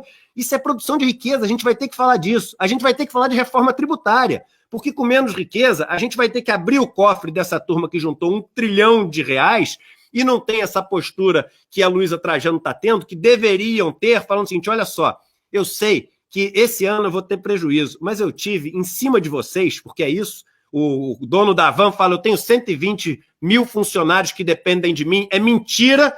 Ele depende de 120 mil funcionários, porque o dia que ele não depender, ele manda todo mundo embora. O Uber não gera um monte de emprego, porque o dia que tiver carro autônomo, o Uber manda todo mundo embora e vai ficar só com carro autônomo. Essas pessoas são dependentes dos trabalhadores. A gente tem que fazer o seguinte, presidente, a gente tem que fazer com que essas pessoas no pós-crise, elas passem a não depender dessa história do capital. E para isso a gente tem que ter uma reforma tributária também. Então, o que o senhor acha? O senhor acha que no pós-crise a gente vai ter mais chance para discutir uma reforma agrária, mais chance para discutir uma reforma tributária, ou que o governo vai se aproveitar dessa fragilidade da economia e vai usar uma narrativa de que agora, mais do que nunca, a gente precisa aprofundar as reformas que são essas reformas neoliberais de privatizar, de demitir funcionário público, de diminuir o Estado e usar de um oportunismo cruel, barato e maldoso para fazer com que as pessoas fiquem ainda menos assistidas depois dessa crise. O senhor acha que qual caminho a gente vai seguir? Eduardo, eu acho que nós vamos seguir o caminho de fortalecer o Estado brasileiro. Veja, deixa eu lhe contar uma coisa. Eu sou muito amigo dos companheiros do Movimento Sem Terra. Aliás, esse dia fiquei feliz porque o João Paulo me mostrou uma foto, eu participando da fundação do Movimento Sem Terra em 1984, na cidade de Cascavel, no Paraná. Eu tenho um respeito profundo pela luta do Sem Terra. Eu tenho orgulho de poder dizer que no meu governo nós disponibilizamos para a reforma agrária 51% de toda a terra disponibilizada para assentar trabalhador nesse país foi feita no nosso governo, 51% de todas as terras disponibilizadas para a reforma agrária foi feita no governo do PT. Tá? E não foi só terra desapropriada, porque você sabe que tem lugar que fica muito caro, ou seja, na Constituinte de 88, sabe, a gente foi obrigado a comprar terra. Então, o Estado, nem sempre o Estado pode comprar toda a terra que precisa, mas nós disponibilizamos terra da União, muita terra da União, além de comprar muitas outras para fazer a reforma agrária. Certamente nós não fizemos nem perto daquilo que é preciso fazer, mas fizemos muita coisa, e eu acho que é muito bom você entrevistar o João Paulo, porque o João Paulo é uma das pessoas mais inteligentes que eu conheço, um dos companheiros mais sérios, sabe, que eu vi surgir no movimento social brasileiro. Parabéns pela entrevista com o João Paulo. A segunda coisa é o seguinte, o Estado brasileiro, ele já foi muito melhor. Eu, quando falo do SUS, eu lembro do sonho que a gente construiu o SUS, eu lembro da briga dos sanitaristas no Congresso Nacional, eu era constituinte quando a gente fez o SUS, porque você tentar universalizar qualquer coisa é muito difícil. E quando você tenta criar um programa de saúde para atender todo mundo, dar condições para atender todo mundo, a gente só vê a televisão mostrar as coisas negativas do SUS. Agora, as coisas boas que o SUS faz não se mostra. Você atende 1.000 pessoas, uma só não foi bem atendida, é aquela que vai para a televisão, ou seja, tentando criar uma imagem negativa de uma instituição que agora está provado, sabe, que poucos países no mundo têm um sistema como nós temos. Então, o Estado, eu não sou defensor do Estado empresarial, sabe? Eu não sou defensor do Estado, sabe, que quer ser tutor da sociedade. Eu sou defensor do Estado indutor. O Estado tem que ser forte, ele tem que planejar. O Estado tem que dizer qual é o lugar do Brasil que nós entendemos que, nesse instante, precisa receber investimento para se desenvolver. Qual é essa empresa automobilística, ela vem toda para São Paulo, você vai distribuí-la mais equitativamente no Brasil inteiro. Nós vamos precisar de mais bancos públicos. Você veja, eu, quando cheguei na presidência, eu evitei que fosse privatizado alguns bancos estaduais, porque eram tratados com seriedade. Tá? Então, o BNDES, há quanto tempo se tenta vender o BNDES? Quando veio a crise de 2008, nós disponibilizamos de cara 100 bilhões para o BNDES emprestar, para ajudar no desenvolvimento, para ajudar no financiamento de obras de infraestrutura como o PAC, e a economia brasileira foi a última a entrar na crise, a primeira a sair da crise. Numa demonstração de que o Estado tem que ser forte, o Estado tem que ter poder. O Estado não tem que ocupar o lugar da empresa privada, não. O Estado não tem que ser dono de tudo, mas o Estado tem que ser indutor, ele tem que ter instrumentos que ele possa fazer com que as coisas aconteçam no país. Por exemplo, o Banco Central pode fazer dinheiro novo para enfrentar uma crise como essa, como está fazendo os americanos, como está fazendo outros países, ou seja, não há nenhum problema o Estado se endividar um pouco mais. Não há nenhum problema. Sabe, se a coisa começar a apertar, alonga essa dívida. Por que a gente tem que ceder tanto aos banqueiros? Por que os banqueiros têm que ter tanto poder? Numa economia em que o sistema financeiro não financia mais a produção, porque hoje é troca de títulos para cá, troca de títulos para lá, venda de papel para cá, venda de papel para lá. Eu lembro da crise dos alimentos em 2008. Eu vou lhe contar essa história, que acho que você era novinho em 2008. Ou seja, em 2008 começou a surgir um monte de boato de que os alimentos estavam ficando caros por causa da China. E por causa da China, porque a China está comprando tudo que é soja, a China está comprando tudo que é petróleo, a China está comprando tudo que é grãos. Ou seja, aí nós fomos descobrir de que não era a China que estava sendo responsável pela alta do preço do alimento, era o mercado futuro. É que tinha mais petróleo comprado no mercado futuro do que comprado pela China. De que tinha mais grãos comprado pelo mercado futuro do que comprado pela China. Ou seja, as pessoas estavam, sabe, comprando as coisas, ou seja, pelo mercado futuro, e jogando a culpa em cima dos chineses. Então, nós resolvemos criar um programa Mais Alimentos. Foi um programa que salvou a indústria automobilística naquela época. Eduardo, só para você ter ideia, a partir daquele programa, nós vendemos 80 mil tratores de até 80 cavalos. E decidimos que a gente estendeu o programa para a América Latina e para a África. Lamentavelmente, a gente decidiu, anunciou, e acho que nada aconteceu, porque entre você decidir e a burocracia cumprir, leva muito tempo. Eu, Eduardo, acho que esse é um debate. Eu vivi o período Reagan e vivi o período Margaret Thatcher. Em 1980, eu estava em Londres fazendo assembleia, fazendo greve, fazendo passeata contra a Margaret Thatcher. Ou seja, eu vi o significado de toda a política de globalização, porque a elite ela é muito sabida. A elite ela cria sua doutrina, e aquela doutrina é vendida 24 horas por dia no rádio, 24 horas por dia na televisão, 24 horas por dia no jornal. Eles já conseguem convencer quase todos os colunistas dos jornais a serem adeptos àquela doutrina, então, até eles implantarem. Então, aqui no Brasil, a negação do Estado foi uma coisa patética, uma coisa assustadora, porque se tem um político corrupto, você muda ele. Se tem um político errado, você muda ele. Mas o que você não pode é privatizar o Estado. A ANEEL fica a serviço das empresas de telecomunicações, não sei quem fica a respeito das empresas de gás. Ou seja, é preciso que essas empresas sejam tratadas com espírito público. Por isso eu estou defendendo e vou fazer esse debate. Disse ontem no PT que nós vamos voltar a discutir o papel do Estado nesse país. Somente o Estado pode cuidar da educação de qualidade. E eu tenho uma tese, Eduardo, que é o seguinte: a classe média brasileira só vai voltar para a escola pública quando a escola pública for de qualidade. Então nós temos que ter clareza nisso. A classe média foge porque ela quer que o filho dela tenha uma boa escola. Se o Estado não oferece, ela vai procurar uma pública. Então, cabe ao Estado não querer que a pessoa vote com uma escola que não tenha qualidade. Cria a escola de qualidade que a classe média não vai pagar, porque ninguém é bobo de pagar se tiver uma escola pública de qualidade, como era na década de 50. Os grandes intelectuais brasileiros, todos que você quiser escolher, você pode pegar o Antônio Cândido, pode pegar Florestan Fernandes, você vai pegar todo Paulo Freire, todos eles estudaram em escola pública. Não foi no Santa Cruz, não foi no Dom Pedro, foi escola pública, porque era de qualidade, porque era para pouca gente. Quando é para pouca gente, você consegue dar para qualidade. Quando você tenta universalizar, cai a qualidade. Então, é preciso que a gente aprenda a fazer com que o Estado ofereça para todo mundo de qualidade. E aí entra a questão do tributo.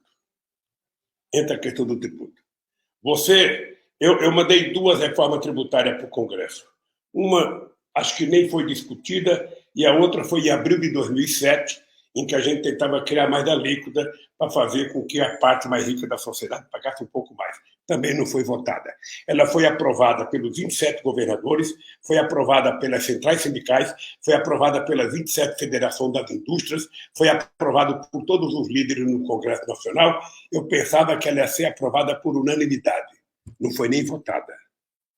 Porque quando chega dentro do Congresso Nacional, os interesses difusos dos deputados prevalecem em cima da ideia de você fazer qualquer política distributiva. Eu, às vezes, fico pensando, e tenho cuidado de falar para as pessoas não acharem que eu estou ficando louco, mas eu acho que as pessoas têm que compreender. Se a gente quiser fazer reforma mais profunda, nós precisamos imaginar que ela passará pelo Congresso Nacional e pelo Senado. Não adianta votar num presidente progressista e votar num Congresso conservador. Eu dou o exemplo do seguinte: você pega o Movimento Sem Terra, que é um movimento excepcional, tem 2 deputados eleitos dentro do Congresso Nacional. A bancada ruralista tem 280. Você vai ver quantos trabalhadores de fábrica tem no Congresso Nacional, deve ter uns 10.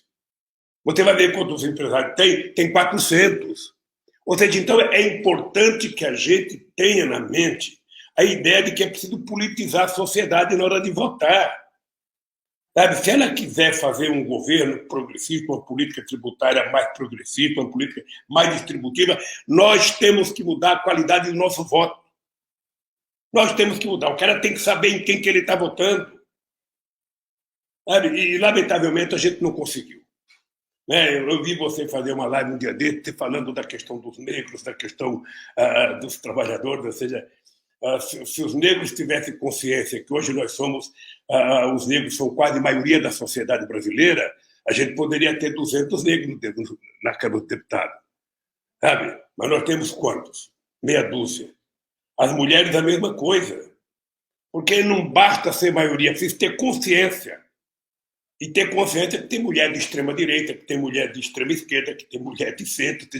É preciso votar nas pessoas corretas, que tenham um programa, que sejam capazes de atender a necessidade da sociedade. Eu, Eduardo, fico muito feliz, olha, quando eu vejo uma pessoa como você fazer o discurso que você faz. Você é um jovem, não é economista, é engenheiro, é um companheiro que tinha tudo para estar com medo do João Paulo do Sem Terra, tinha tudo para estar com medo do pessoal dos quilombos que você foi visitar lá no Vale do Ribeira, tinha tudo para não estar com medo do Lula, ou seja, entretanto, você fez uma opção, acho que foi uma opção de vida que você fez. Você está sendo verdadeiro, Eduardo, não para você está sendo verdadeiro para os teus filhos. Ou seja, amanhã teus filhos vão falar, porra, eu tive um pai que ele trocou as benesses, sabe, de ser um cara do sistema financeiro para tentar ajudar as pessoas mais pobres desse país, para tentar discursar, sabe, falar, pelo menos colocar para fora aquilo que está pensando. Você não sabe como é importante a gente ouvir isso. Era preciso que tivesse mais gente como você, mais gente que se dispusesse a gritar, mais gente que pudesse a denunciar, mais gente que pudesse... E eu não vejo você falando de tirar nada de ninguém, você só quer repartir corretamente as coisas. Você não está propondo uma revolução armada, você não está propondo... Você não tem cara de bolchevique, você tem cara de um companheiro de classe média, bem formado, sabe, que descobriu que tem que estender a mão para as pessoas mais pobres, para as pessoas mais necessitadas, que esse país pode ser mais justo, esse país tem muita riqueza, sabe? Agora, meia dúzia se apodera da riqueza. Então, você pode ter certeza do seguinte, outro dia, numa live, eu até falei, por que a Globo não chama Eduardo Moreira para ir lá fazer um debate? O mais jovem economista que ela leva lá é o Maílson da Nóbrega. Você nem sabe que o Maílson da Nóbrega foi ministro de tudo também, famoso Plano Verde. Ou seja, por que não leva um jovem como Eduardo para falar? Sabe, vai lá no Jornal Nacional para o povo saber, sabe, que tem gente que pensa diferente, que tem gente que, sabe, lamentavelmente não tem espaço para você. Antigamente tinha debate entre os economistas. Você está lembrado, Beluso era um debatedor importante, Maria da Conceição Tavares debatia com Delfim Neto, debatia com Jabas Passarinho, debatia com Roberto Campos, com Maria Henrique Silva. Eram grandes economistas, eram grandes pensadores. Hoje não. Hoje é analista de sistema que vai lá fazer o debate e vai falar aquilo que eles querem que fale. Não tem nenhum contraditório. Eduardo, eu vi você fazendo debate no Senado sobre a questão da Previdência Social. Eu ficava falando, porra, era importante que todo mundo ouvisse. Sabe? O que acontece? Você não foi chamado num canal de televisão para ser o contraditório. Ou seja, nós viramos uma imprensa de pensamento único. Ou seja, a questão da reforma, a Globo bate no Bolsonaro, no coronavírus, mas a Globo defende todas as reformas que o Guedes está fazendo. Todas as reformas. Inclusive, ontem eu vi um canal de televisão dar um cacete no Lewandowski, porque o Lewandowski deu aquela liminar proibindo a PEC da morte dos trabalhadores, acho que é a medida provisória, a PEC 93, que autoriza a diminuir o salário dos trabalhadores. O Lewandowski deu a liminar proibindo. Ontem eu vi um jornal, sabe, esculhambando o Lewandowski por conta disso. Eles estão unidos na defesa da destruição do Estado brasileiro. Eles querem que tudo seja privatizado como se tudo fosse maravilhoso na mão dos privados, e não é. E você conhece por dentro o sistema financeiro. Eu conheço por dentro o sistema das indústrias brasileiras. Ou seja, não existe, sabe, esse empresário santo. Somente um Estado dirigido por pessoas comprometidas, com um Congresso sério, com instituições fortes, que pode cuidar dos interesses totais do povo. Sabe? Senão a gente não tem jeito. Eles agora querem fazer a reforma tributária para diminuir o pagamento dos ricos. Eu fico imaginando, Eduardo, o seguinte, olha, você pega todos os países que têm uma carga tributária alta, o povo tem um bom padrão de vida. Você pega todos os países que têm uma carga tributária muito baixa, o povo vive na maior desgraça possível. É só olhar a África e a América Latina. Eles vêm da ideia que carga tributária baixa, sabe, é motivação da empresa investir lá. E não é verdade. A empresa não investe por causa da carga tributária, a empresa investe por causa, sabe, da ciência e tecnologia que tem no país, por causa do mercado que tem no país. Sabe? É isso que ela vai fazer investimento.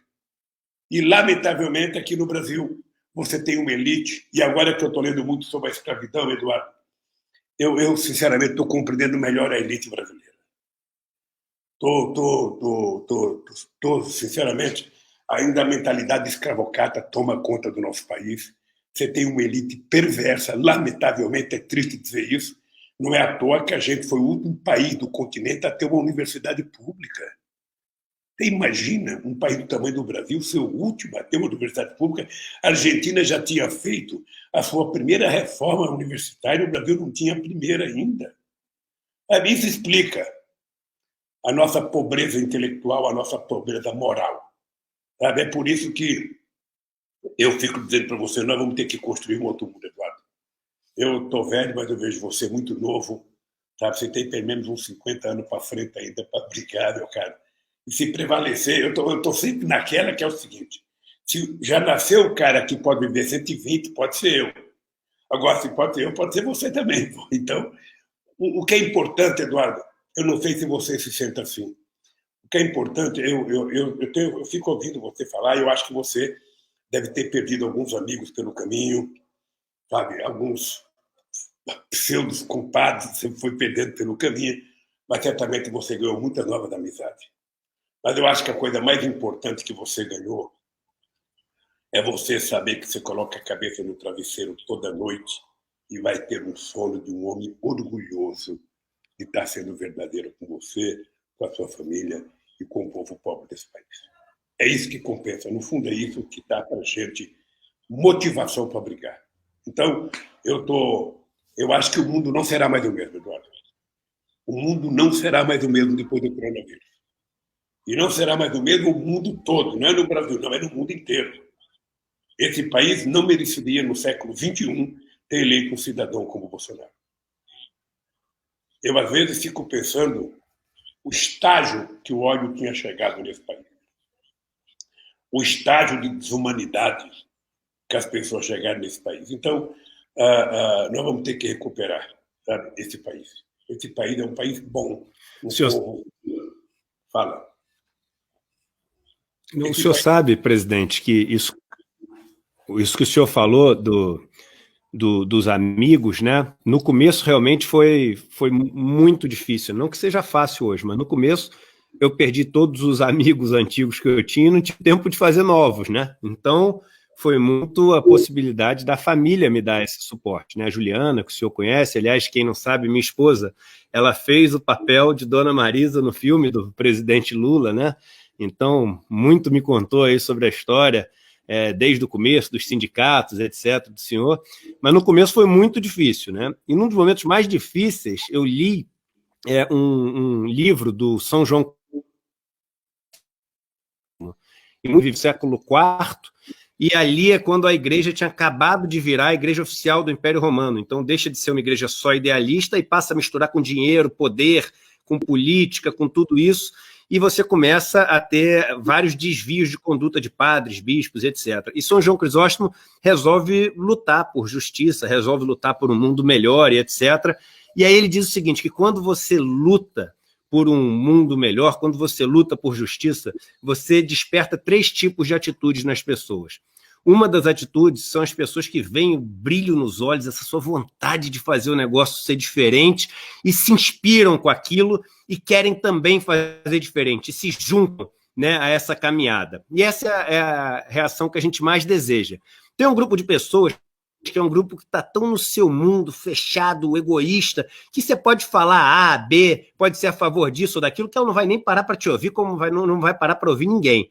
E tem um grupo que é o grupo que se beneficia das injustiças.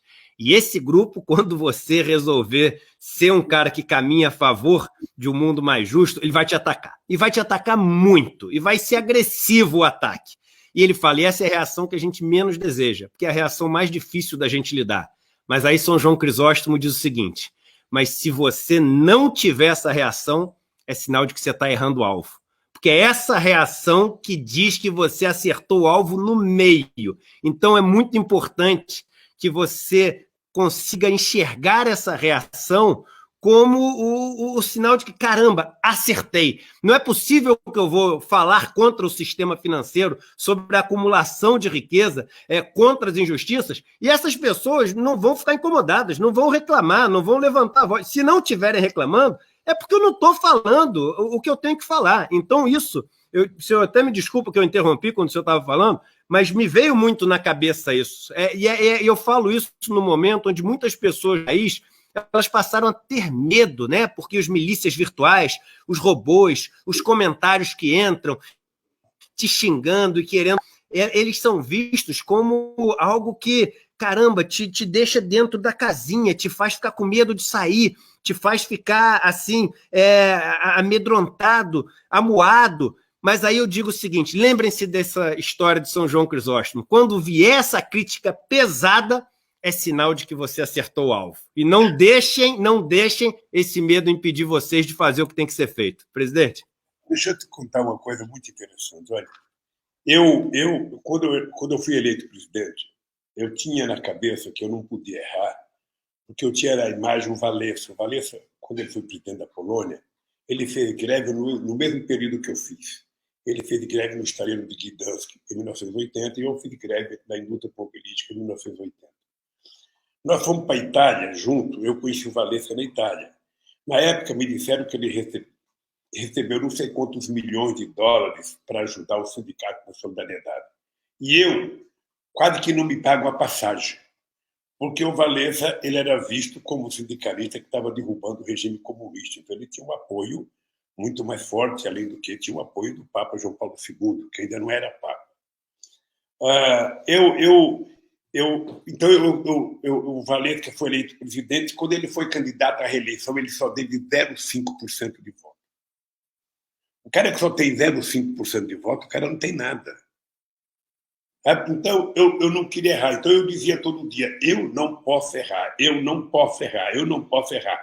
Porque se eu errar, nunca mais um trabalhador vai chegar à presidência desse país aqui.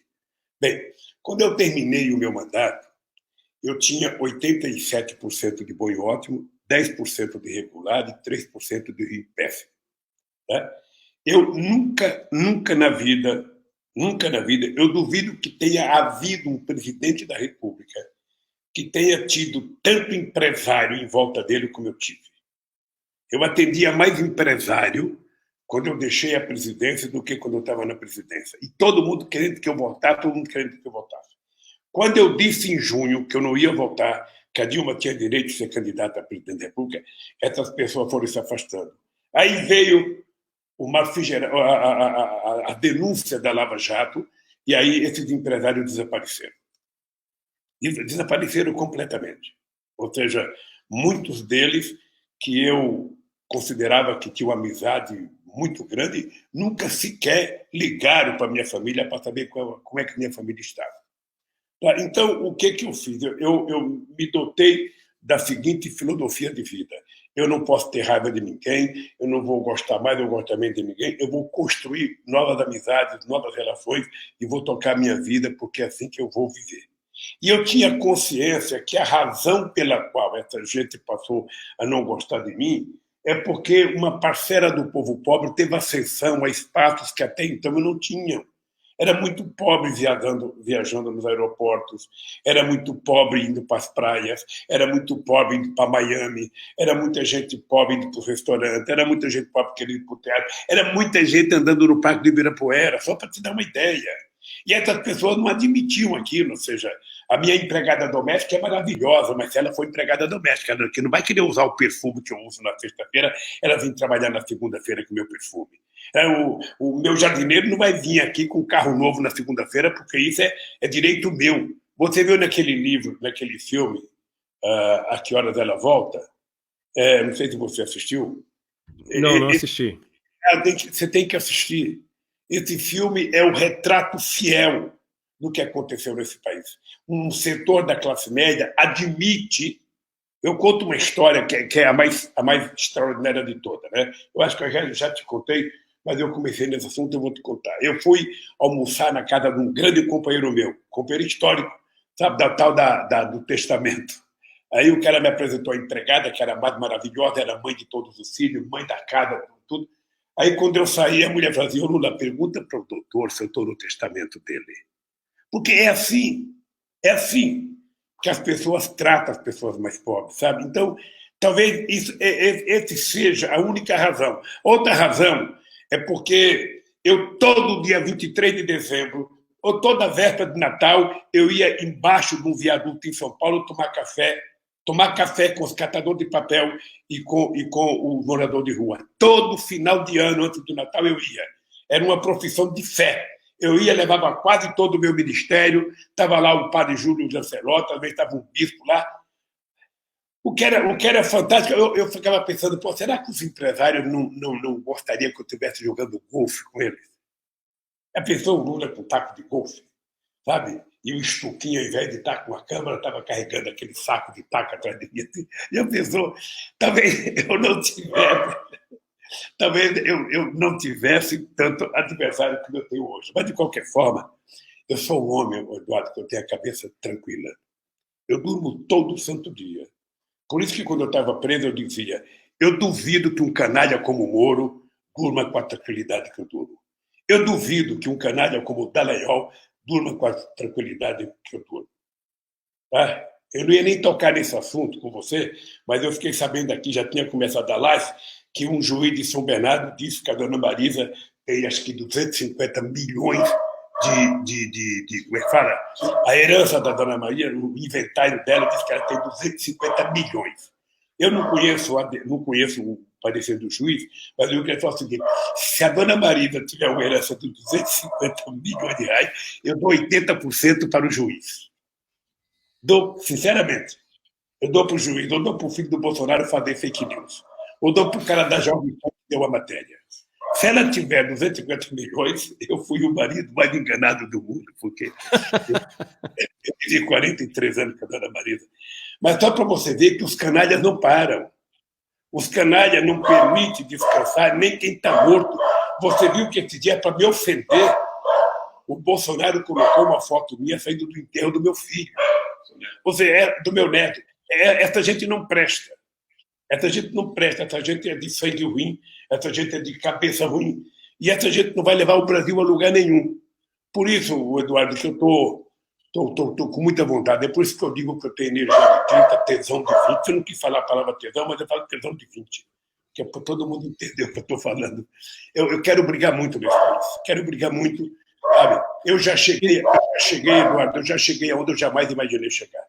Eu acho que Deus foi tão generoso comigo, porque saí da onde eu saí, sabe? Chegar onde eu cheguei, fazer o que eu pude fazer e estar aqui de volta vivo, enfrentando o coronavírus, sabe? Eu, teoricamente, tenho que estar mais com medo do coronavírus do que você, do que o Estuquinho, mas eu não estou com medo. Não estou com medo porque, sabe, se ele chegar aqui, eu vou ter uma conversa séria com ele e ele vai saber que eu ainda quero viver muito, sabe? Que ele vai para outra banda, que ele vai pegar um velho de 300 anos e não pega nenhum de 80.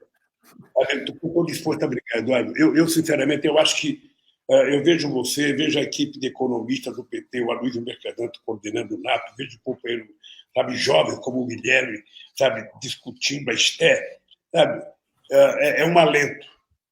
A Maria da Conceição Tavares está com 80 anos, outros economistas, mas o Beluto já está com 70 e pouco, ou seja, mas quando eu vejo surgir pessoas como você, sabe, pessoas como o Guilherme, como a Luiz Mercadante, ou seja, eu fico otimista de que nem tudo está perdido, gente. Tem uma nova safra produzindo verdade, produzindo motivação, produzindo esperança, porque são pessoas como vocês que vão ajudar esse país a dar um salto de qualidade, sabe? Então, é por isso que eu digo para a juventude, não tenha ódio, não fique com ódio, não seja um ignorante, ou seja, se você não gostar, sabe, do Eduardo Moreira, se você não gostar do Lula, se você não gostar, goste de você, porra.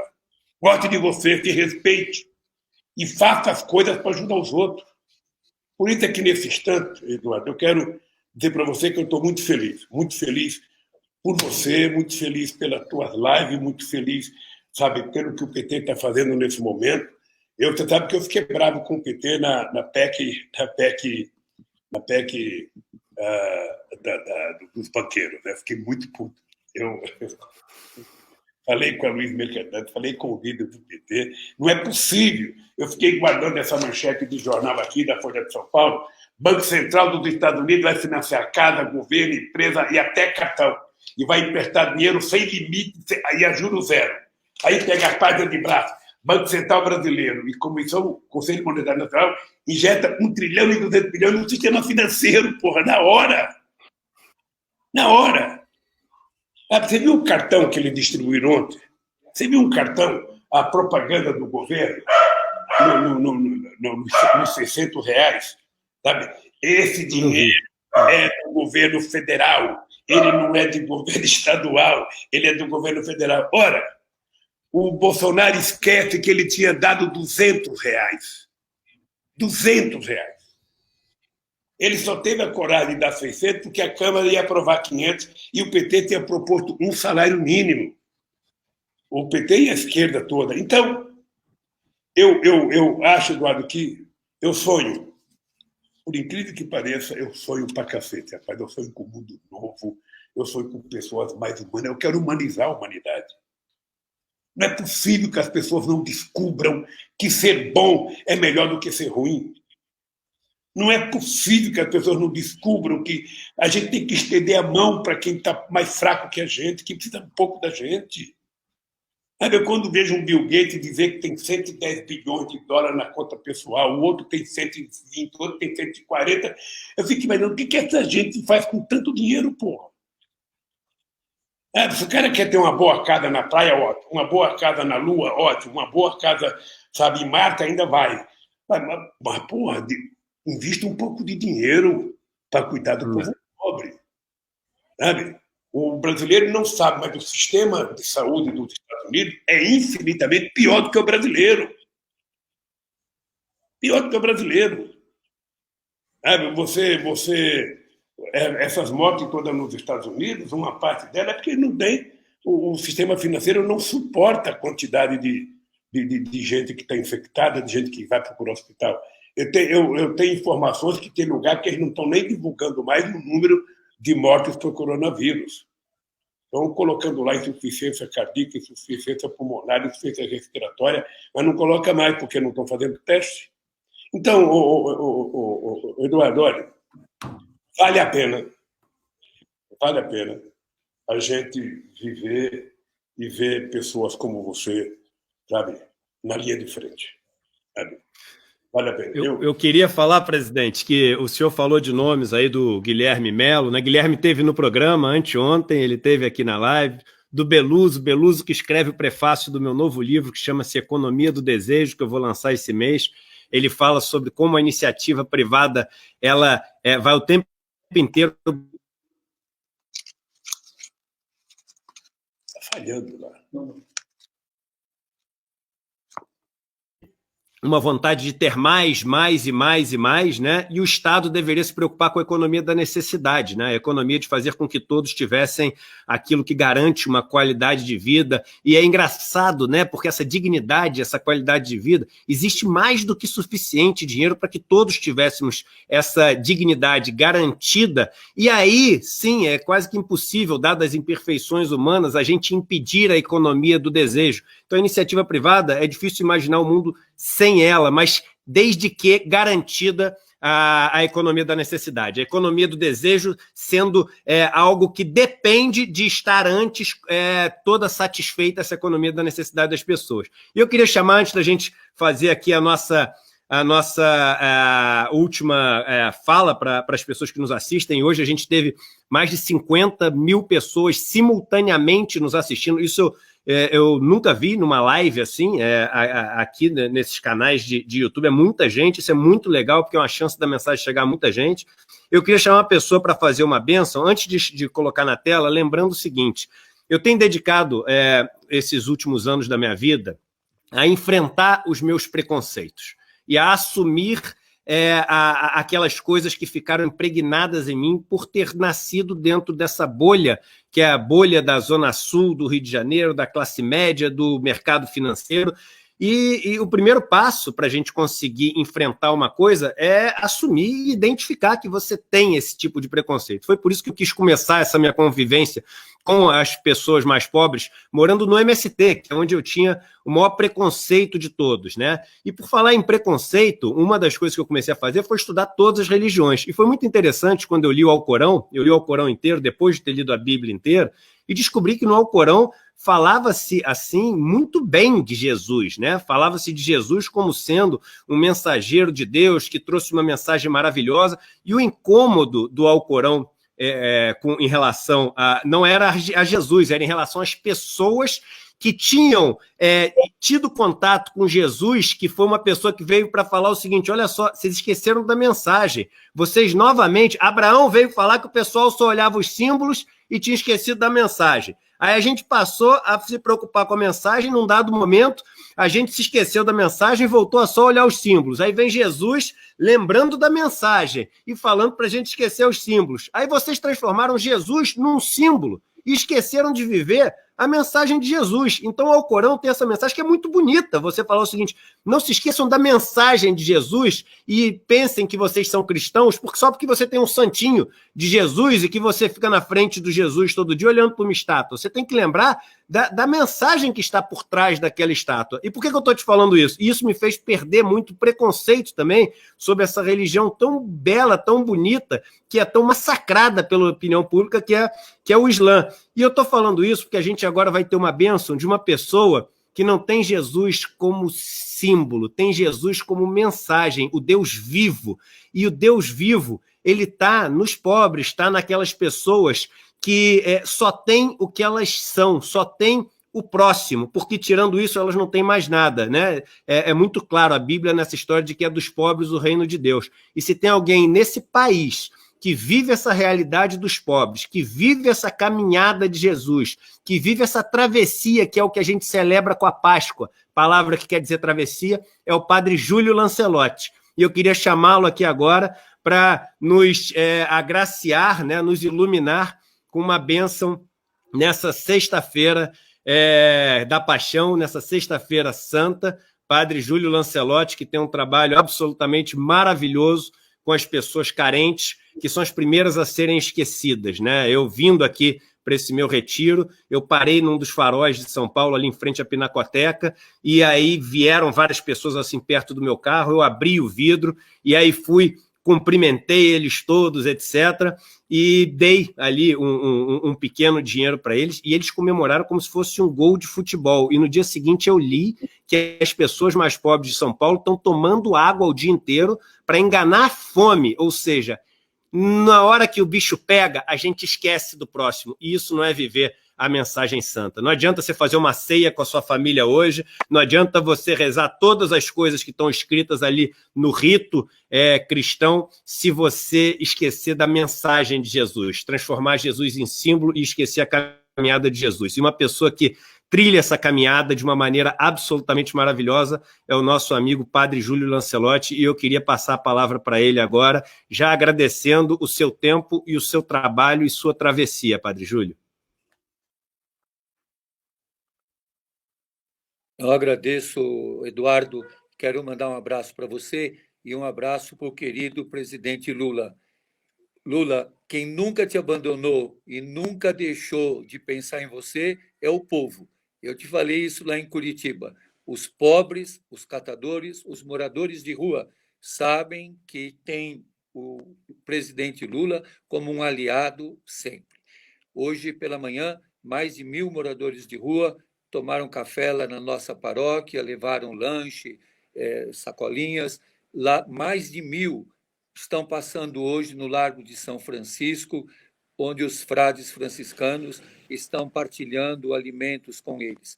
Mas é preciso que os moradores de rua tenham acesso rápido a essa transferência de renda, porque eles não têm CPF, muitos não têm o RG, muitos não estão conseguindo acessar o aplicativo. Imagine que o aplicativo da Caixa Econômica Federal quer que receba uma mensagem por SMS. Isso não é possível. E nós estamos pedindo ao governo federal, à Caixa Econômica Federal, que eles possam ter acesso por uma via específica, mesmo que seja pelas entidades sociais, que atestem o nome da mãe, a data de nascimento, para que eles possam ter acesso. Mas eu queria pedir muito a bênção de Deus. A bênção de Deus para nós é a partilha. A bênção de Deus para nós, já dizia São João Crisóstomo, que o Eduardo lembrou, é partilhar a vida, é partilhar o pão. Esse é o único sentido da vida. Jesus, hoje, na cruz, lembra para nós isso, a fidelidade até como nos diz São João, tendo amado os seus que estavam no mundo, amou-os. E Jesus nos disse nessa quinta-feira santa, vocês entenderam o que eu fiz? Façam isso também. Sejam servidores, amem os pobres, esquecidos, protejam os que sofrem. E uma coisa, Eduardo, que a gente está pedindo muito aqui em São Paulo, e alguns lugares do Brasil até estão pensando, mas até Londres já fez isso, usem a rede hoteleira para hospedar mulheres com crianças, casais, mulheres que estão pelas ruas. Há muitas mulheres com crianças, há muitos hostels que estão fechados, muita rede hoteleira que vai quebrar.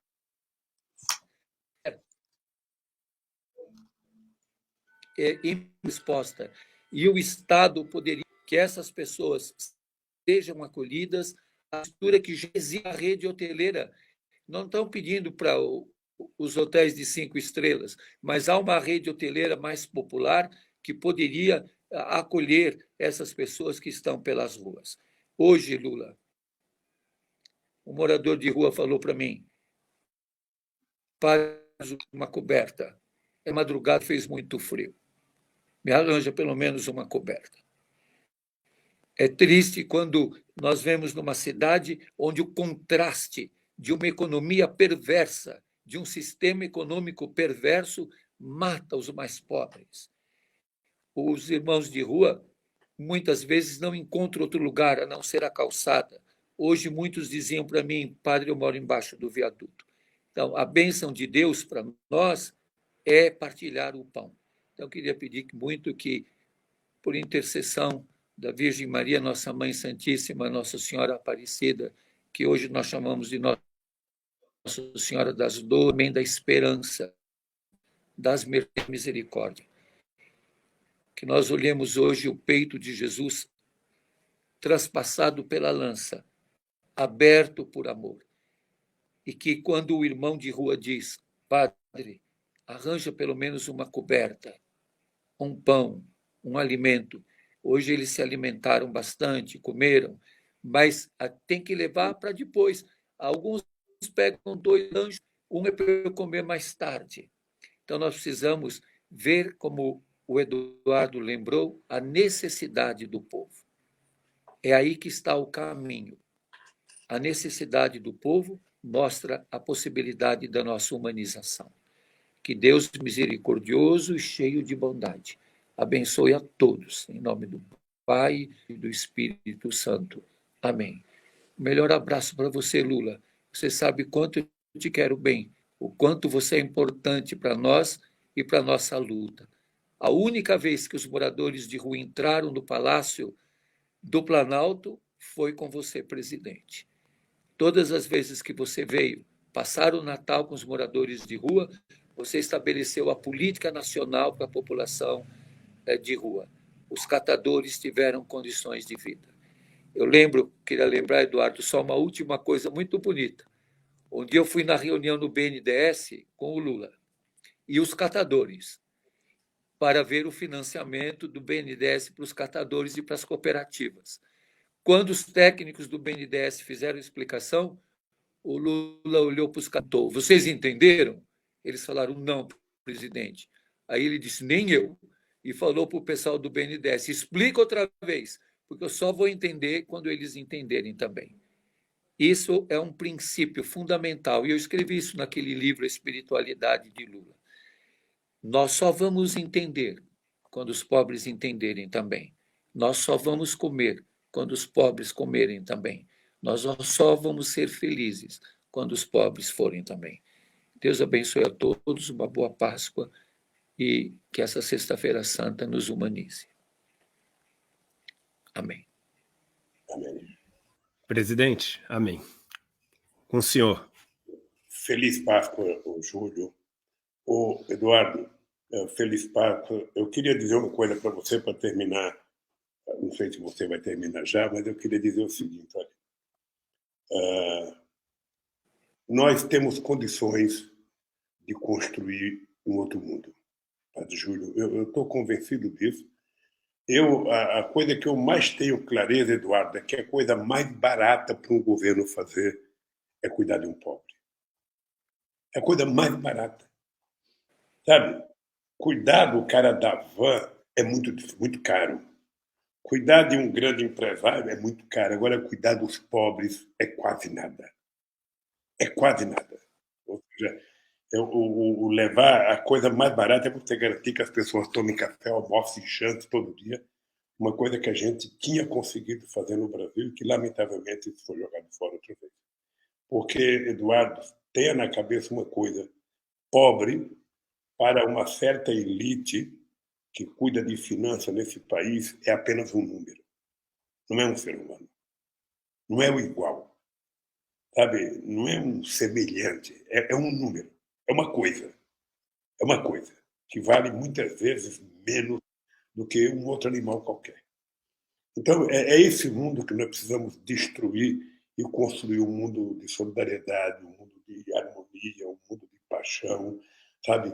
Um mundo em que todo mundo goste de todo mundo, Eduardo. Eu não tenho que querer que você seja igual a mim ou você seja igual a mim. Não. Cada um de nós, seja o que for, mas nós temos que nos respeitar. Nós temos que ser solidários e temos que repartir o pão de cada dia. Eduardo, tenho uma imagem na minha cabeça. A minha mãe era uma mulher que passava muita necessidade. Não foram poucas as vezes em que minha mãe estava no domingo em casa com 8 filhos e não tinha feijão para colocar no fogo. E eu não via minha mãe reclamar. Minha mãe não reclamava, ela só falava: amanhã a gente vai ter. Amanhã a gente vai ter. E ela estava sempre acreditando que amanhã ia ter. Essa foi a minha formação. É por isso que eu não sou um cara raivoso, não sou um cara... Eu sou um cara que tenho sempre esperança, estou sempre acreditando que a gente vai encontrar um dia melhor para a gente viver. E é esse mundo que nós precisamos passar. Eu conto sempre que, às vezes, eu morava na Vila Carioca, Padre Júlio, lá perto do armazém do IPC. E eu lembro que, às vezes, chegava uma pessoa toda maltrapilha, barbuda, com um saco na mão, batendo palma, e o que a pessoa pedia? Um prato de comida. Você sabe o que, naquele tempo, as pessoas faziam? Pegava aquele maltrapilho, levava para dentro de casa e dava comida para ele junto com a família na mesa. Hoje, se isso acontecer, Eduardo, a pessoa chama a polícia. A pessoa não atende. Sabe? A pessoa não acha que tem nenhuma obrigação de atender essas pessoas. Então o mundo está ficando assim. É por isso que o Brasil elegeu um Bolsonaro. É por isso que os filhos deles acham do jeito que acham, se dão o direito de mentir, se dão o direito de zombar das coisas, se dão o direito de não acreditar, se dá o direito de receitar remédio. Imagina um presidente da República, sabe, receitando remédio na televisão. Não, toma isso aqui, vai melhorar, toma isso aqui. Sem nenhum respeito a tudo, sabe, que os nossos cientistas aprenderam, a tudo que os nossos laboratórios, os nossos centros de pesquisa fizeram na história. Então, é esse país, Eduardo, que nós temos que mudar. É esse país que nós precisamos mudar. E eu sabe? Quando eu vejo uma pessoa como o Júlio, sabe? Eu conheço a história do Júlio há muito tempo, sei quantas porradas ele já tomou, quantas vezes ele já foi achincalhado. Da mesma forma que eu via achincalhado o Paulo Evaristo Arnes, sabe? Dom Paulo era muito provocado pela direita, pela extrema-direita. O Júlio é a mesma coisa. Eu sei que você também é ofendido, você é provocado, sabe? Mas é o seguinte, não dá para baixar a cabeça. Sabe? A gente encontrou o caminho certo que Cristo nos ensinou. Sabe? Olhar para o teu semelhante, sabe? Olhar para o pobre e dê um pouco do que você tem para ele. Vamos partilhar, vamos ensinar, não vamos nunca rejeitar. Então, eu quero te agradecer por essa live de hoje, Eduardo, pela Semana Santa, que daqui a pouco eu vou para a cozinha, viu? Daqui a pouco eu vou cozinhar, vou fazer um peixinho aqui, sabe? Vou fazer... A Janja comprou a cabeça, eu tenho que fazer uma caminhada, se me der na telha aqui, tá? E, Júlio, nós vamos nos encontrar. Por enquanto, eu estou recolhido aqui dentro de casa, sabe? Ninguém quer que eu saia. Você sabe que eu não vi meus irmãos depois que eu voltei da Europa. Eu não vi minha netinha Letícia, que deve estar com 20 e poucos dias agora. Eu não vi o Pedro e a Laura, eu não vi o Fábio, não vi ninguém. Ou seja, e também não quero que eles venham aqui. Eu também não quero passar nada para eles, né? Então, eu estou doido. Eu passei 580 dias preso, sabe? Mas eu estou mais incomodado agora, que eu estou aqui, parecendo que eu estou preso. Ou seja, sabe? Obviamente que a Janjinha é a minha carcereira muito melhor do que o Chastalo e do que o Paulão, da Polícia Federal. Então é o seguinte, gente, olha, Deus abençoe vocês. Eduardo, beijo na esposa, beijo nos filhos, sabe? Júlio, beijo nos nossos companheiros. Se você encontrar com eles hoje, dê um puta de um abraço e que Deus abençoe vocês. Continue na luta, porque somente com muita luta nós vamos vencer. E com cara boa, Eduardo, cara boa, não transmita nunca ódio, continue sempre sorrindo, sabe? Porque quem é do bem não precisa ficar de cara feia. É isso mesmo, presidente. Eu queria agradecer, que alegria, né? Que oportunidade, que privilégio ter uma bênção do Padre Júlio, que tem esse contato direto com o divino através dos irmãos e irmãs mais pobres. Queria deixar um abraço muito carinhoso para a sua família, para a Janja, para todas as pessoas que estão nesse confinamento, para o Stuquinha, que tanto ajuda, deu para a gente. Queria deixar um abraço muito grande, o Padre Júlio Lancelotti falou dos freis franciscanos, para o Frei Davi, um grande amigo que tem um trabalho absolutamente maravilhoso, tanto com essas pessoas que estão desassistidas, como com a comunidade negra, através da Educafro. E queria falar, essa passagem do BNDES é maravilhosa, né? Porque os franceses falam muito de uma coisa chamada de terrorismo intelectual, que são as pessoas falarem difícil, não, na verdade, eu não vou te explicar que você não vai entender direito, porque isso envolve a estrutura financeira do mercado, etc., é o seguinte, esquece o terrorismo intelectual. O Einstein, que é muito mais inteligente que qualquer um deles, falava o seguinte, olha, se alguém não conseguir te explicar fácil uma coisa, é porque ele não entendeu. Então, quando o cara começar a complicar muito, é que nem ele entende o que ele está falando. E a verdade é o seguinte, eu estou aqui, né, na minha chácara e todas as vezes eu olho para uma planta e vejo a planta e ela dá uma lição de vida para mim tão grande, que é o seguinte, se eu regar a planta pela folha, cai pouquinha água na raiz e ela morre, a planta, desnutrida, porque não recebe aquela água que ela precisa. Se eu rego a planta pela raiz, ela absorve toda aquela água e ainda chega um pouquinho de água lá nas folhas. Ou seja, se a gente rega a nossa sociedade pela raiz, pelos mais pobres, por aqueles que precisam. O Eduardo Fagnani nos lembra aqui que 30 milhões de brasileiros vivem com mais de 3 pessoas dentro de casa, em espaços muito pequenos, né? A Jandira me lembra aqui, mandando uma mensagem, que da necessidade dessas políticas não pararem agora de confinamento, porque os mais ricos estão protegidos e entendidos, quando agora a doença está chegando nos mais pobres, a importância da gente orientar para os mais pobres essa fase que a gente está entrando da crise. E eu termino, presidente Lula, eu termino, Júlio Lancelotti, falando uma coisa que ficou muito clara na minha cabeça quando eu visitei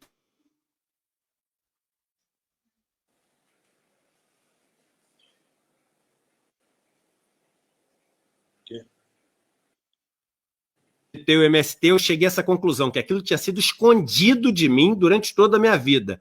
Eu pensava o seguinte, toda casa que eu entrei sem me conhecer, sendo uma pessoa de fora. Aquelas pessoas mais pobres, elas imediatamente não perguntavam quem eu era, me ofereciam um café, perguntavam se eu queria almoçar e falavam que se eu quisesse dormir na casa deles, eles saíam do quarto e dormiam na sala para deixar o quarto para mim. E eu pensava, será que eu faria a mesma coisa se um deles chegasse na minha casa? Com tudo aquilo que eu aprendi ao longo da minha vida, eu com tanto que acumulei, eles com quase nada que acumularam, e eles servindo, oferecendo, compartilhando, e eu querendo proteger, juntar o mais. Então aprendi muito com eles. Cheguei a uma conclusão, presidente. A conclusão é a seguinte: quem governa para os ricos, como esse governo está querendo fazer, leva uma sociedade ao colapso, leva uma sociedade ao caos. Quem tem um discurso de que quer governar para todos, na verdade, dadas as estruturas que existem, acaba governando para os ricos. E quem decide governar para os pobres, governa para todos. Então, era isso que eu queria passar para vocês. Quem governa para os pobres, governa para todos. Porque o dinheiro que chega para o pobre, ele acaba chegando no rico. Mas o dinheiro que começa pelo rico, ele não chega nunca na mão dos pobres. Então, eu queria agradecer de coração, me sinto um privilegiado de estar aqui com o presidente Lula, com o padre Júlio Lancelotti, e que a luz dessa bênção que o senhor deu, Padre Júlio, ilumine a todos nós nessa sexta-feira da paixão. Paixão que quer dizer sofrimento, e é através do sofrimento que a gente cria a empatia, se coloca vestindo a sandália do próximo e consegue compartilhar esse sofrimento, compaixão. Compaixão vem de compartilhar o patis, compartilhar o sofrimento. Que hoje seja um dia não só de festa, mas um dia de pegar um pouco do sofrimento desses nossos irmãos e irmãs e falar o seguinte: me dá que eu seguro um pouco para aliviar teu ombro, porque isso é Páscoa. A gente dividir também o sofrimento. Um grande abraço, um grande beijo, com muito carinho para todos vocês. Presidente Lula, um grande abraço. Padre Júlio, um grande abraço com todo carinho e muito obrigado por vocês terem estado aqui nessa live hoje. Um abraço, Eduardo. Um abraço, Júlio.